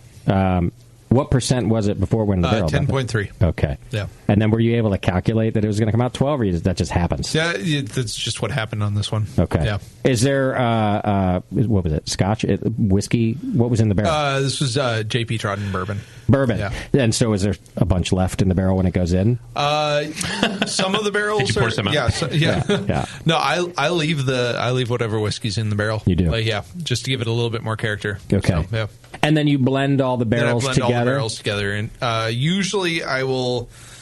I try to release my barrels at the same time that I'm releasing a fresh batch of one of the limited release ones. So you can blend that in too? So just in case. Sometimes they come out a little hot, and so you have to blend them back. Do you always use 100% of the barrels, though? 100%, yes. You do. So you always use all of that, and then maybe you'll add in some fresh beer. Yes. On the sours, I usually top them off. On the bourbon barrels, I don't reuse. Okay. Yeah. Okay. That's a good beer. I'd go it's like a big beer. It is a big beer. You know, like it's more like barley wine to me than strong Scotch. But what the fuck do I know? I've never read the BJCP. I think it's really nice, though. Oh, thank you. Yeah, this one, my 2 sips I'm allowed is going to get me hammered. I think. Yeah, it's a heater. 12%. Yeah, but not like. Not offensive, not in a way that you don't want to have another sip. No, you don't notice it, but it does creep on you. I believe this is actually our highest rated beer on Untapped. Is that right? Yeah. Okay. I could see, although I like the sour better. Other than our triple IPA. Where's that? Really? Did you bring that? We brewed like one barrel of this thing, and it's like put us in the top 50 in the nation on Untapped on that particular beer. I've never re-released it. It's probably horrible, but it says triple IPA. Did you bring some out in here? No, I haven't brewed it in like 3 years. So. What did you think of it? I thought it was great. Okay. But I'm not willing to lose that much money on a larger batch. Volume. Just because of the amount of hops you have to put in? It just, I mean, you have to dump so much to actually get your racking arm to... Oh, wow. Yeah. How many barrels are your fermenters? So I had my Everett facility is 7 and 15s. Okay. My Woodinville facility is 15s, 30, and I've got a 140 barrel. So if you, as an example, if you put this triple IPA into a 15, and then you got to dry hop the shit out of it, right? What would you like? I would expect to get about 10 barrels out of that. Wow. Okay. Yeah. Sully, you have a big brew house. Yeah, but it's all relative. Right. We would see significant losses, like if we were doing a big beer like that. You know, Roger actually has no problem doing that. Okay. Yeah. In faction, he'll like he's like, put like 8 pounds per barrel, and end up with it's. I've heard of him doing that. I don't know why I'm talking about Roger right now. You got to mention Roger at least once every now and then. Yeah. Yeah, I can see your point though. That's just a lot of money, but it put you. What'd you say? Untapped? Is that what you were number one on? Yeah, for that. Yeah. Well, it was a top 50 on the triple IPA category. Oh, so it wasn't all beer. It was like the triple IPA. Just in that category. Yeah. Okay. Because of the all beer, I wonder how many of them are triple IPAs. I mean, too.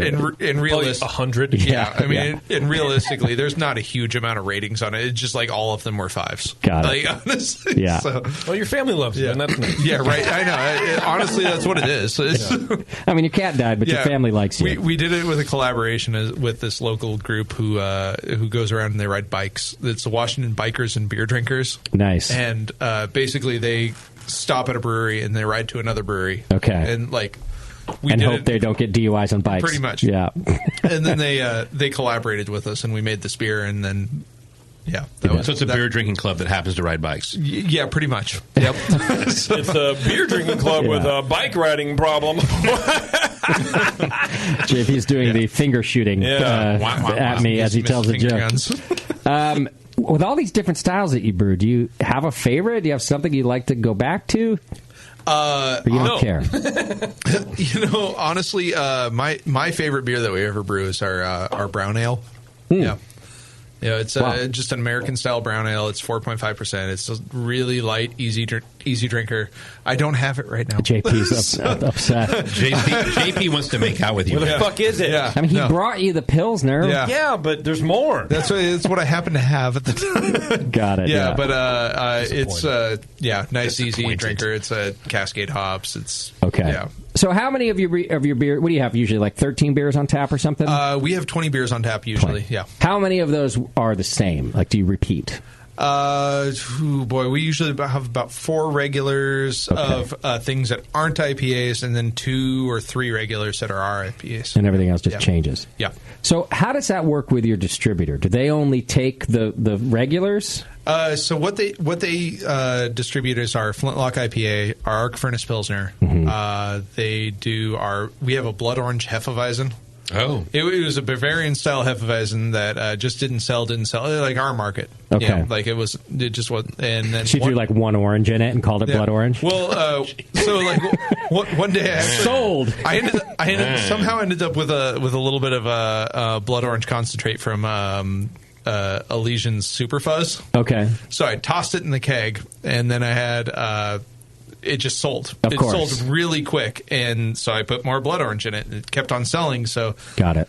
So that's actually our second best selling beer. Is we've got a Blood Orange Hefeweizen. So okay, and so those are the 3 that they have, and then they expect a new IPA out of me every 6 weeks. So you do get to rotate an IPA. Yeah. So we got our standard IPA, a rotator IPA, and then I like how you say it. They expect a new IPA out of me. The overlords expect IPA 6 weeks. So yeah. Take as IPA. I mean, that's the way the beer market's going, though. Is like you want whatever's fresh and new. I actually think that's the good part about. I guess what I'm trying to say is I appreciate that distributors realize that, and they're allowing it. Because wasn't there a time where they're like, no, we're not changing SKUs all the time. Just give us the regulars. Yeah. But now they get that, well, they're going to sell less beer if you don't have something new. Exactly. Okay. Exactly. They want to play the game. Yeah. And what do they do? Like, when you do that, I'm going to get technical for, like, pro brewers or aspiring pro brewers. For a distributor, they just keep one SKU for your rotating IPA, right? Is that how they're able to manage that? So you know this stuff too. Not necessarily. It depends on what you're talking about and what state you're talking about. It depends on each state is different. Come on. Yeah. Well, because I'm talking around something because you can. But you're not really. I didn't know that. You're supposed to register each label. Different label with a. I don't know anything about Washington. Washington does not require cola. Okay. If you don't distribute out of state. Oh, I see. Yeah. Meaning you don't have to register the name at all? Like the label and the name? Not if you don't distribute out of state. With the TTB, you don't have to do that? Yeah, the TTB doesn't necessarily require cola approval. They only require cola approval if your state requires cola approval. Okay, and yours doesn't if it doesn't go out of Washington. Yeah, Washington doesn't. So doesn't that mean you could name your beers fucked up shit? Not necessarily. Like fucked up shit IPA. In fact, that's the latest IPA coming out in 6 weeks. You could get away with it for a little while, and then eventually, though, someone's going to say something. Okay, but it would. But even stuff that's like on the down low, right? Like like what's an old school one, like Lagunitas, Chronic or whatever. Back in the day, like you could probably get away with stuff like that, and no one would care. Theoretically, if it was just sort of on the down low. You honestly never. I've got $100 in my pocket. And if you call a beer fucked up shit, whatever it is, I'll call it. You're like, I don't care. I'll get caught. It's worth the $100. You don't distribute anything out of Washington yet? We distribute to Japan. Oh, right. Yeah. It's always an interesting thing to me. Washington and the emerging market of Japan. Yeah, right. What happens with that? Jamil does that at Have a Heretic. Actually, we have the same distributor. Okay. Well, kind of. So what is that? Is it just like Japan's like, we'll just take whatever you have? Not necessarily. I mean, they want like a small amount of like rotators. Okay. But then they want like the main things that are going to sell. I mean, like Japan doesn't have a huge amount of IPAs in the market. Okay. So they want IPAs. Like our distributor was sold on us with like I brought over my Russian Imperial Stout and my Raspberry Sour. Okay. So that's kind of what has sold us to Beer Cats. Got it. And that's your importer? Yeah, Beer Cats are importer. Do they contact you? Like, how does one even begin the Japanese beer process? So I'm extremely lucky in this one. My wife's best friend was the former roommate for the owner of the distribution company. Okay. Okay, got it. So it's a connection. So there's baseball shit going on, but we got it. This one was a connection, yeah. Like, I'm like by far their like least popular brand over there. But, you are the least popular? We have to take it. Dick's a friend of a friend of a friend's girlfriend. Yeah. They slept on my couch one time. Yeah. Oh, that guy? I remember him. Okay, fine. Yeah. Take it. But their distribution company started up at the same time as Crucible, and like we met, and he's like, hey, as soon as you're ready, let's do this. So, right, and you're like, I'll be ready tomorrow. I have ADD. Okay. And have you been to Japan to represent you there? Yeah, I actually just went to the American Craft Beer Experience. I had a really interesting experience there. Wow, there's a story there. Interesting how? This is with the Brewers Association? So Jamil was supposed to be there, actually. Okay. Supposed to be there. Yeah, so Heretic was represented at the American Craft Beer Experience in Tokyo. And Jamil was scheduled to speak at Titan's Bottle Shop for a Japanese Homebrew Association talk on homebrewing. Okay. So anyways, he had a last minute cancellation. He did send Andrew. Okay. So anyways, the day of the event, I hear from the owner of the bottle shop who actually owns the distributors. Yeah. Jamil's not going to make, or Andrew's not going to be able to make it either. You're giving a talk to like this whole, and I'm like, okay, what kind of fucking replacement am I for Jamil? Yeah. You're fine. Keep going. You're like, I don't even speak Japanese. Yeah, the guy who got bullied into opening a brewery. Yeah. So and yeah, naming his beer. Yeah. I mean, yeah, right.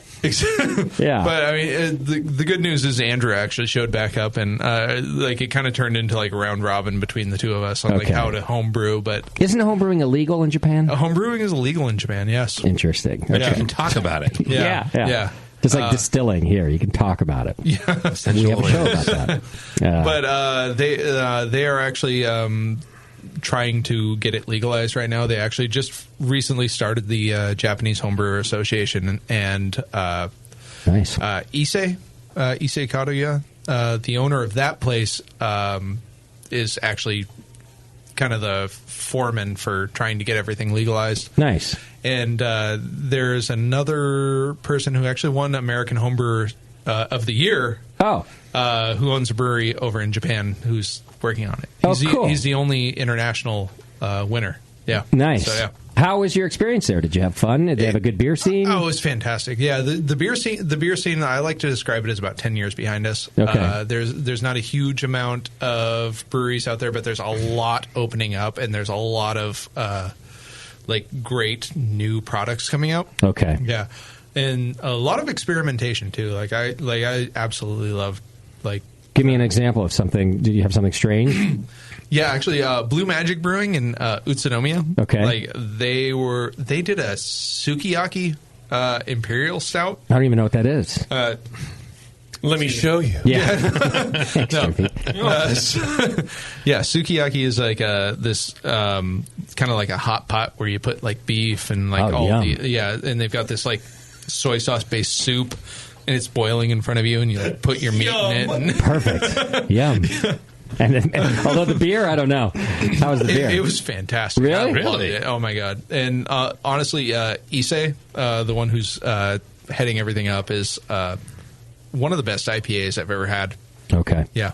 Wow. Yeah, probably top 10. I'm going to go to Japan. I think we need a Hop Grenade Japan. What do you think, Sully? Yeah, I love Japan. Do you send beer there, too? No, we don't. But actually, it's been gray marketed there because I've seen like check-ins on Untapped or something like that. So somebody brings it in. But Dick probably smuggled it in. Yeah, I did. But I brought my favorite IPA. Thank you for doing that. Yeah. There's the Japan Beer Times. Actually, that's a magazine that comes out of Japan. I subscribe to it. Yeah, we've had Rye on a few did times. you see us in that? Yeah. And so, I mean, it's really happening there. Yeah. I'm gonna go. Maybe I'll drive the RV there. What do you think? I think you should. You should. Hit the tunnel. Have no problem. I feel like it'll do just as well on the water as it does on the land. Oh yeah, easily. To be honest.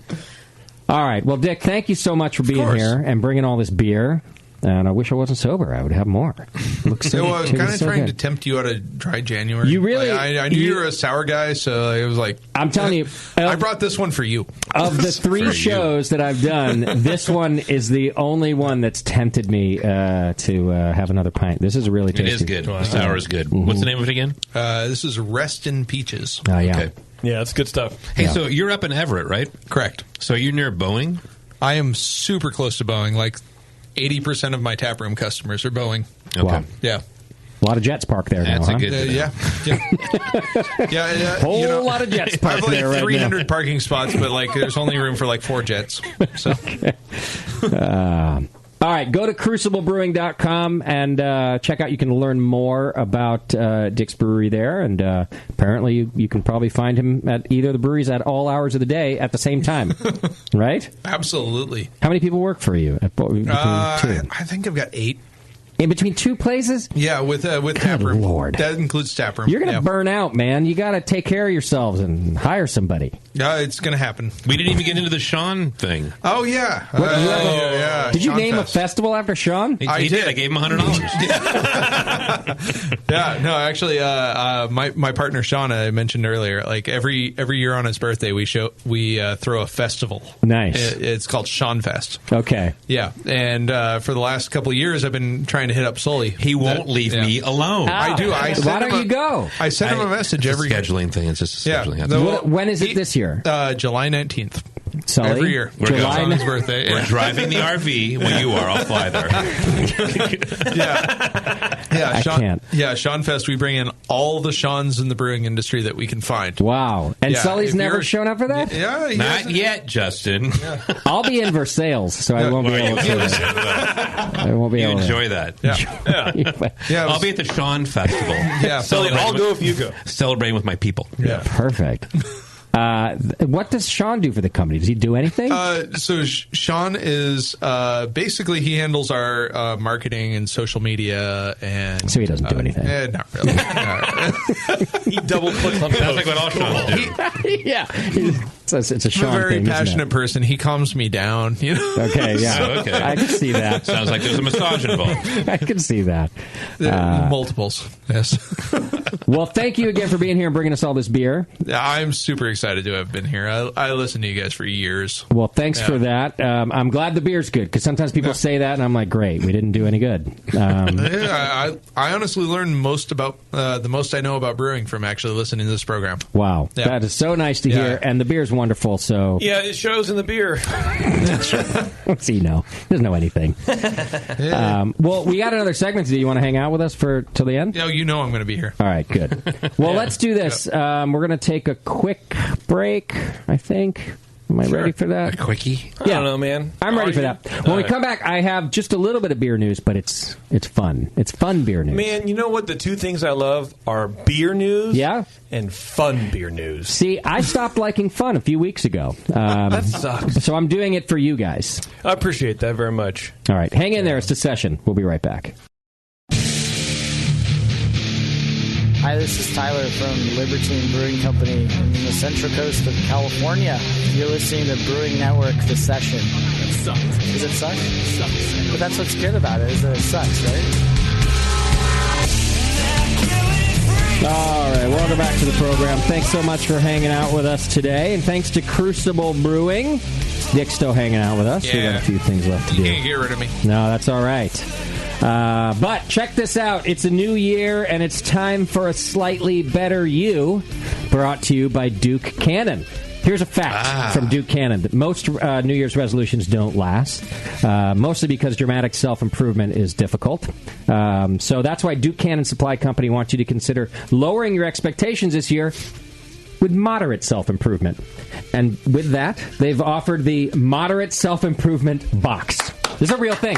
Is this a real thing? Yeah. Here, let me get it. Oh, wait a minute. Yeah, it's good stuff. What is this? I scored a lot of pulling stuff that out out of it. right now. This You have it right in front of you. is the Moderate Self-Improvement Box. Now, we gave away everything inside of it, so I can't share samples with you. That's how good it was. Last week, everybody wanted a piece of Moderate Self-Improvement. improvement. Correct. Even Teresa took some home. That's right. Yeah. It's packed with over $80 worth of premium American-grade American-made grooming goods designed to help you feel, look, and smell just a bit better.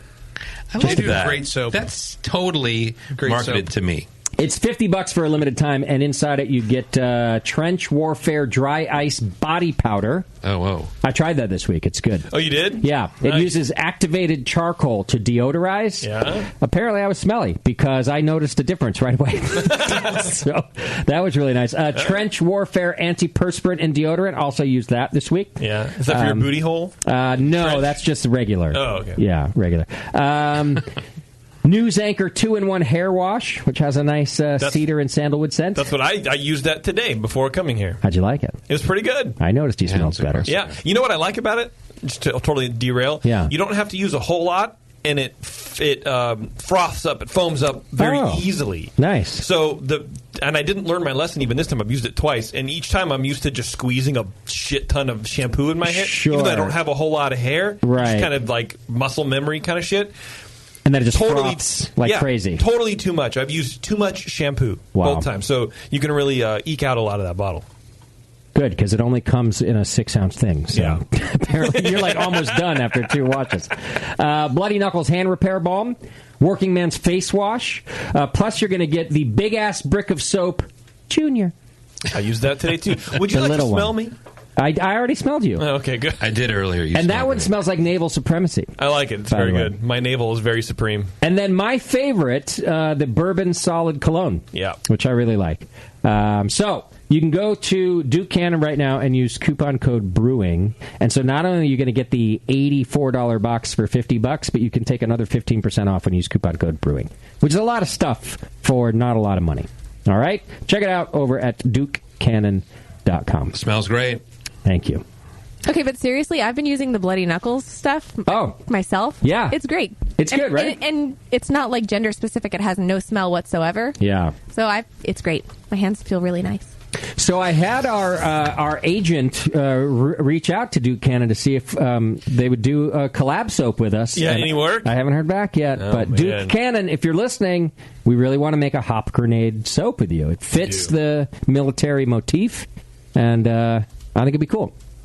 And I agree. I think they named their cities, what they're actually called in Minnesota. So you can go there and brew There's soap that. with them. Make soap. Yeah, Brew make soap. I don't know how you do it. Makes You and brew it? soap. Yeah. That's a new thing. All right. That sounds good. So you want to hear my beer news for this week? Yes, please. Jesus, bring it. According to the New York Post, the highly respected journal. Oh, yeah. A man has tried to register beer as his emotional support animal. Yes. You can hear the email in the... It was not me, although I am... It was a listener. I am, clearly. I am a little upset I didn't think of it first. Floyd Hayes filed registration with the United States Service Dog Registration website. But he does not know if it will work or not. But Hayes says, I travel from upstate to Brooklyn a lot. And on the bus, they say it's a federal crime to smoke or have an alcoholic beverage unless by prior written consent. And I always wondered, well, where do you get that consent? Not that I'm an alcoholic, he says. No, of course not. No. You're fine, sir. Keep going. Hayes, though, who is a creative director, said beer helps him manage his social anxiety, much like service animals help their owners. Okay, no shit, asshole. I mean, beer has been known as a social lubricant for eons. Right. It doesn't mean that you have an anxiety disorder because having a beer helps you loosen up a little bit. I mean, props to him. I agree, but I'm upset with his explanation. I think he's just trying to do this as a vehicle to drink beer on a bus. That's what I'm saying. If he had said, I actually have, crippling anxiety, then that's a thing. But beer's a social lubricant, so it should be my fucking service animal dog thing. And I think it's stupid. I'm mad about that. Yeah, ignoring the entire point that it's not an animal at all, but it's a beverage, then I would be irritated by that small detail. He must have paid him $100. Well, An anonymous worker for the U.S. Service Dog Registration told the paper that the registration doesn't have any legal merit. Of course not. He says he can register his beer all day long. It's not going to get him anywhere. Right. Said the anonymous worker. Said the counter clerk. Yeah. Right. Said his wife. Yeah, I literally just got an email from the Liquor Control Board. Did you? Oh, no. Literally just said. Really? Hopefully nothing we did. You okay? You still got a business? No, I'm good. Okay. Yes, yeah. We have been known to get people in a lot of trouble. Hayes did tell the Post that so far he's been lucky with his pet beer. Anyway, he's happily taking it even on the Brooklyn buses with no issues or questions asked. Well, of course. What's the situation? What does it look like? Is he walking along? Is he having it on a leash? I mean, what is it? I mean, he's Is it literally like just he's doing like the rest of us do, and he's carrying a beer around every now and then on fucking public transit. He just decided, well, let's try to make this legit and call it my emotional support animal. I am curious what happens. He sounds like a fucking dude. Like I would want to punch this guy brilliant in the head. man. Oh, brilliant! No. Yeah. I mean, I've sat on Bart with a beer before. You just keep it on the down low. Like, what's the big deal? Keep it in a paper bag. You don't pour it into a glass and then step on the fucking... It's my emotional support animal. Do you think he's poking the bear of emotional support animals? And if you have a bear as an emotional support animal, it's allowed. Yeah. It's allowed. I think that's because you see emotional support animals. Because I fly a lot, and I'm always like, that's a big dog, right? You know, where's that thing going to go? And it doesn't have to be a dog. Like the rules are very, they're very miniature loose. horses can be emotional support animals that you can take on planes. So not just. I don't believe that. I think they have to be a certain size now. I don't care if you believe it; it's a fact. Miniature horses are the exception. I looked up the state of California because we get it in here in the bar sometimes, and there are state laws and there are federal laws. The state laws, as long as they don't trump the federal laws or whatever. But in the state of California, emotional support animals they don't necessarily have to be allowed into a bar. Or a food establishment. Service animals, yes, but there's a distinction between a service animal and an emotional support animal. However, so in terms of a service animal, those can't just be any animal, right? Like it has to be a dog, or as JP's pointing out, a miniature horse. Miniature horse. In the state of California, that's a miniature horse is allowed to be a service animal. So if somebody came to my door and said, "This is my service animal," I have to let the horse in. And even on the plane? I don't know about that because that's a California law. The horse. From what I understand, airlines can differentiate what they want to. So I think it was like Southwest or Alaska or something. Mm-hmm. Even last year said we will now allow miniature horses. I see. Yeah. I don't have to let emotional support animals in here, but I don't who gives a shit? Who's going to argue about these things?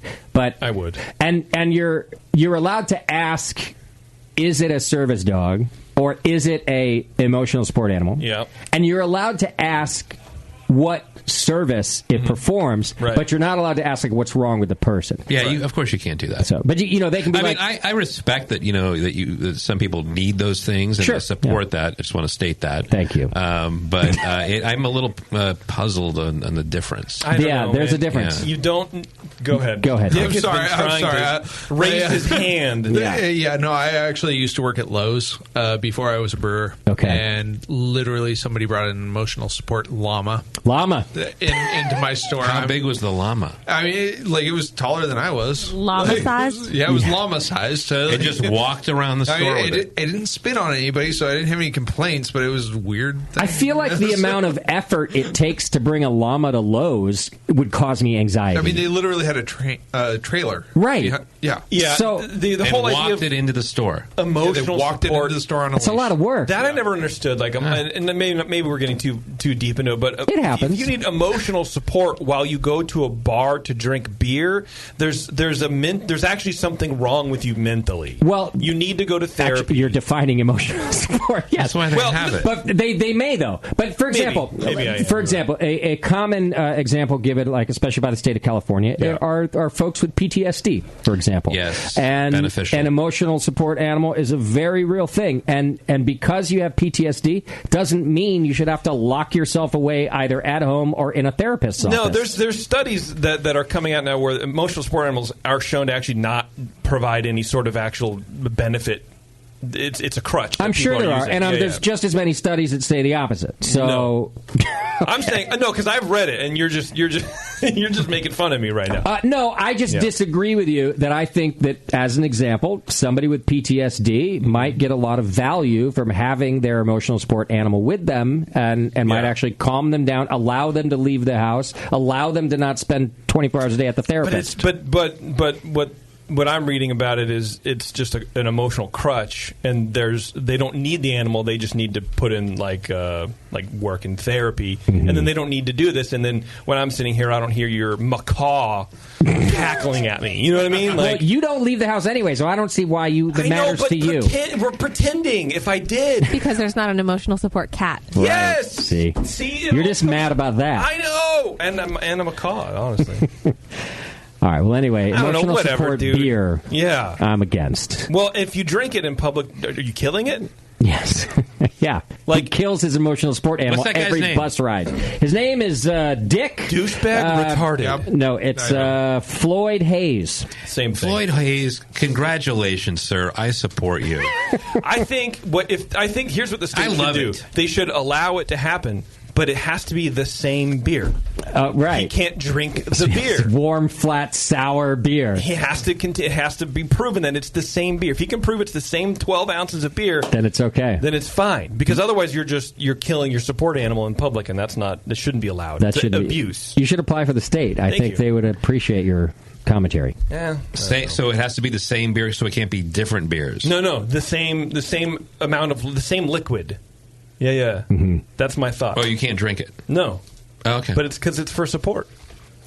You know what my emotional support animal it's the is? glass, then. Tell me.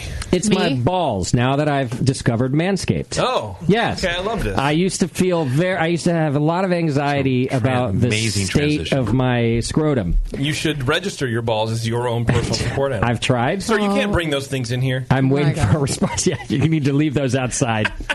No one would say that to me now that I've discovered Manscaped. Disagree. It's 2020, new year, new me, new balls.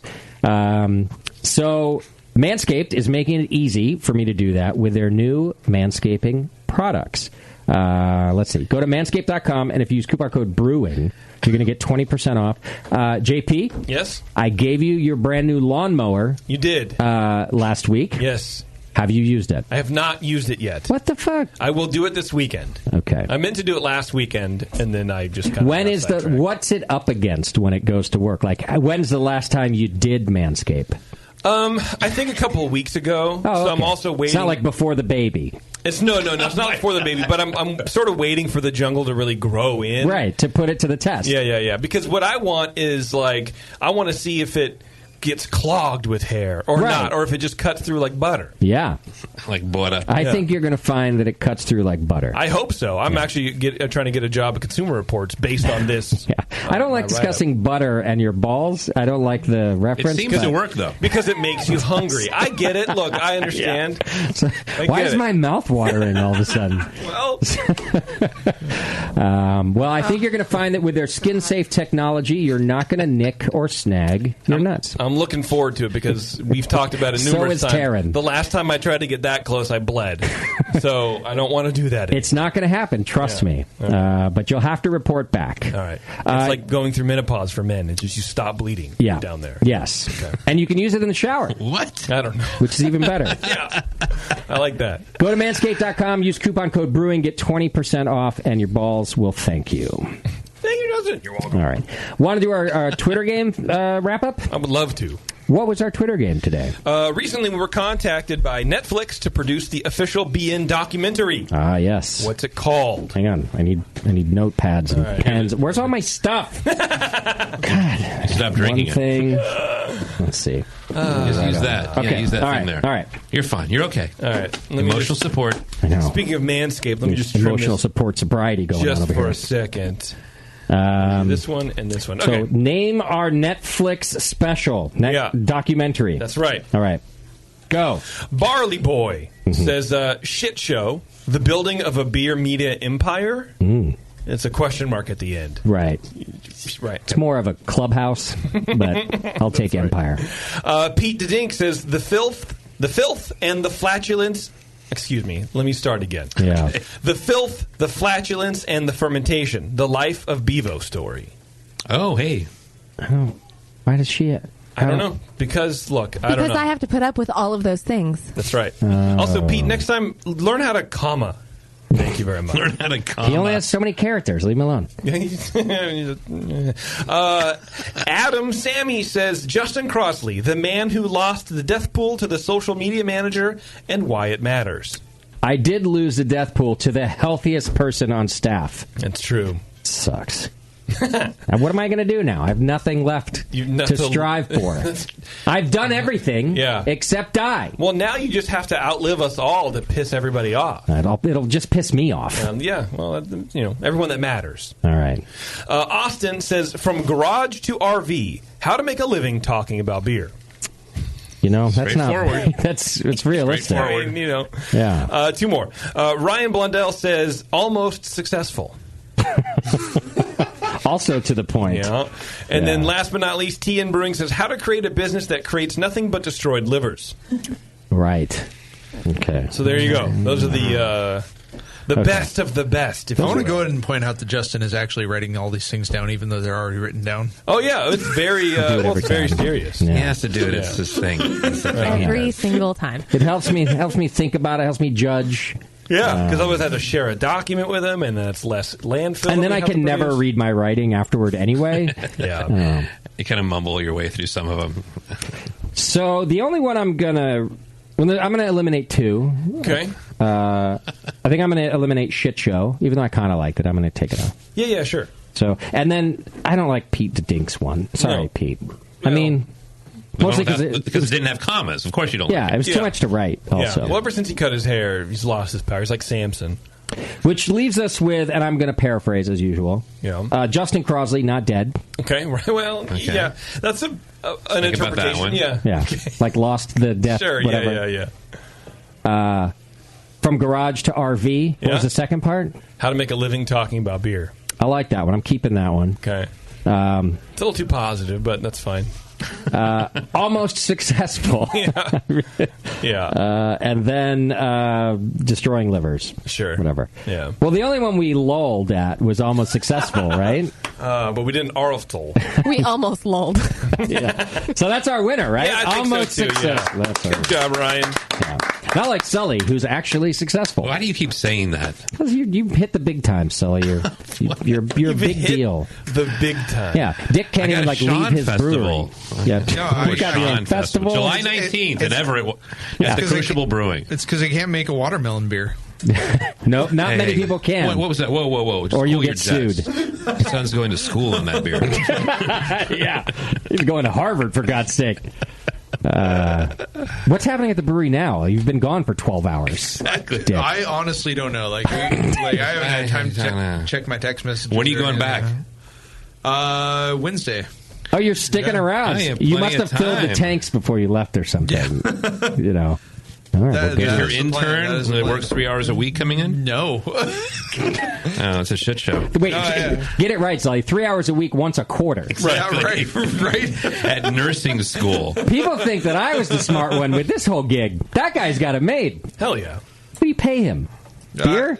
Nothing. Mostly beer. Beer. You don't have to pay his tuition or anything like that? No. Does anybody pay his tuition? He's just racking up them. I don't even pay him. He just thinks he works for me.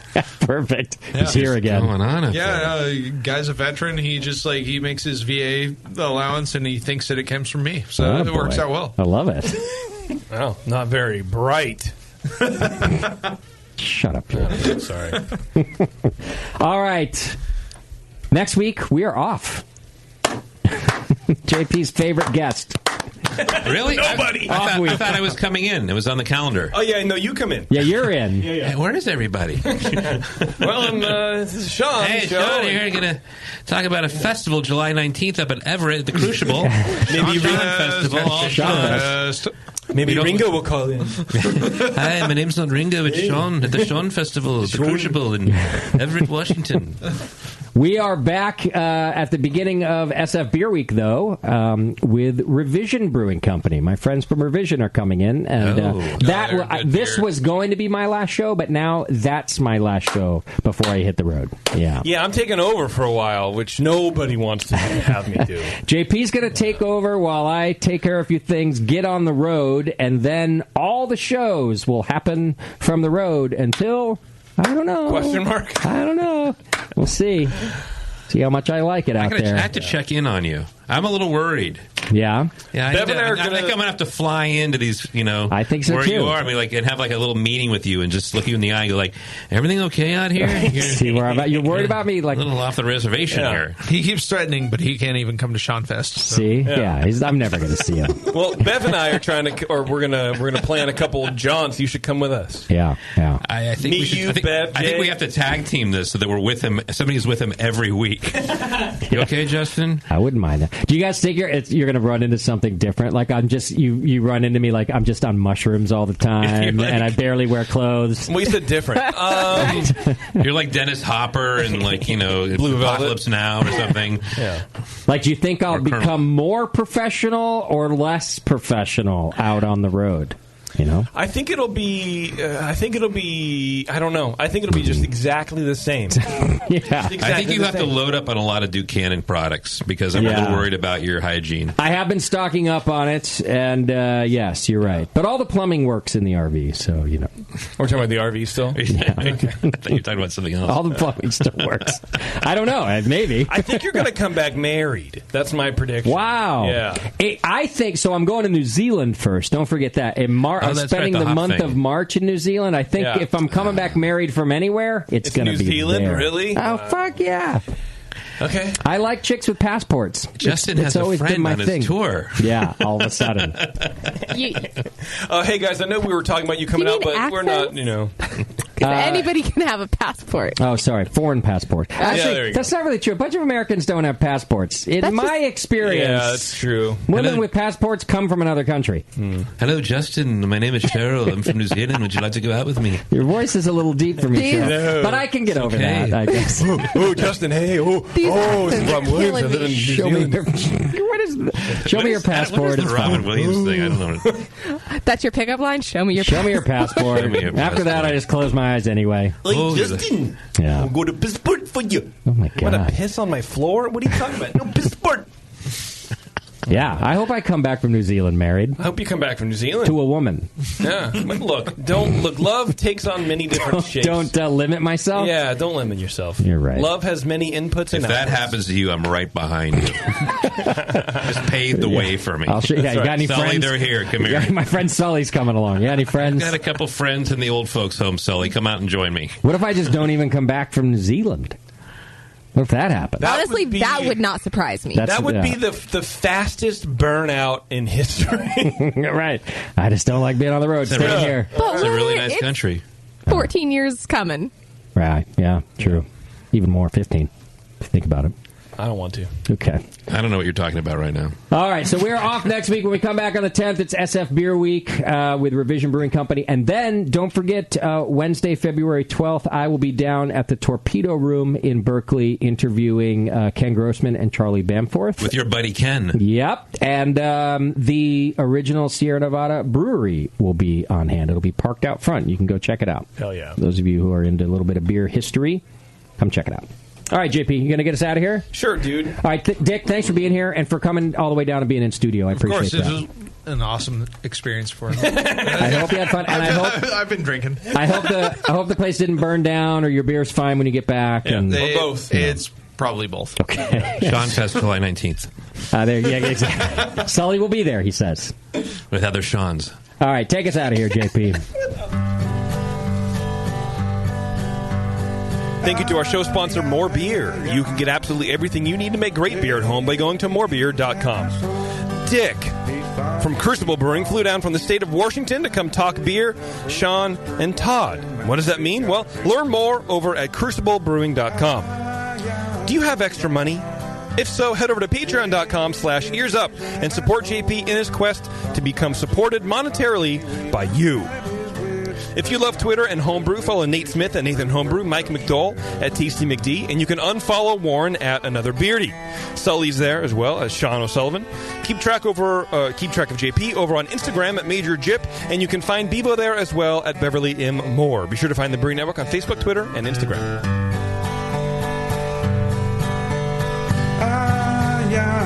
Yeah.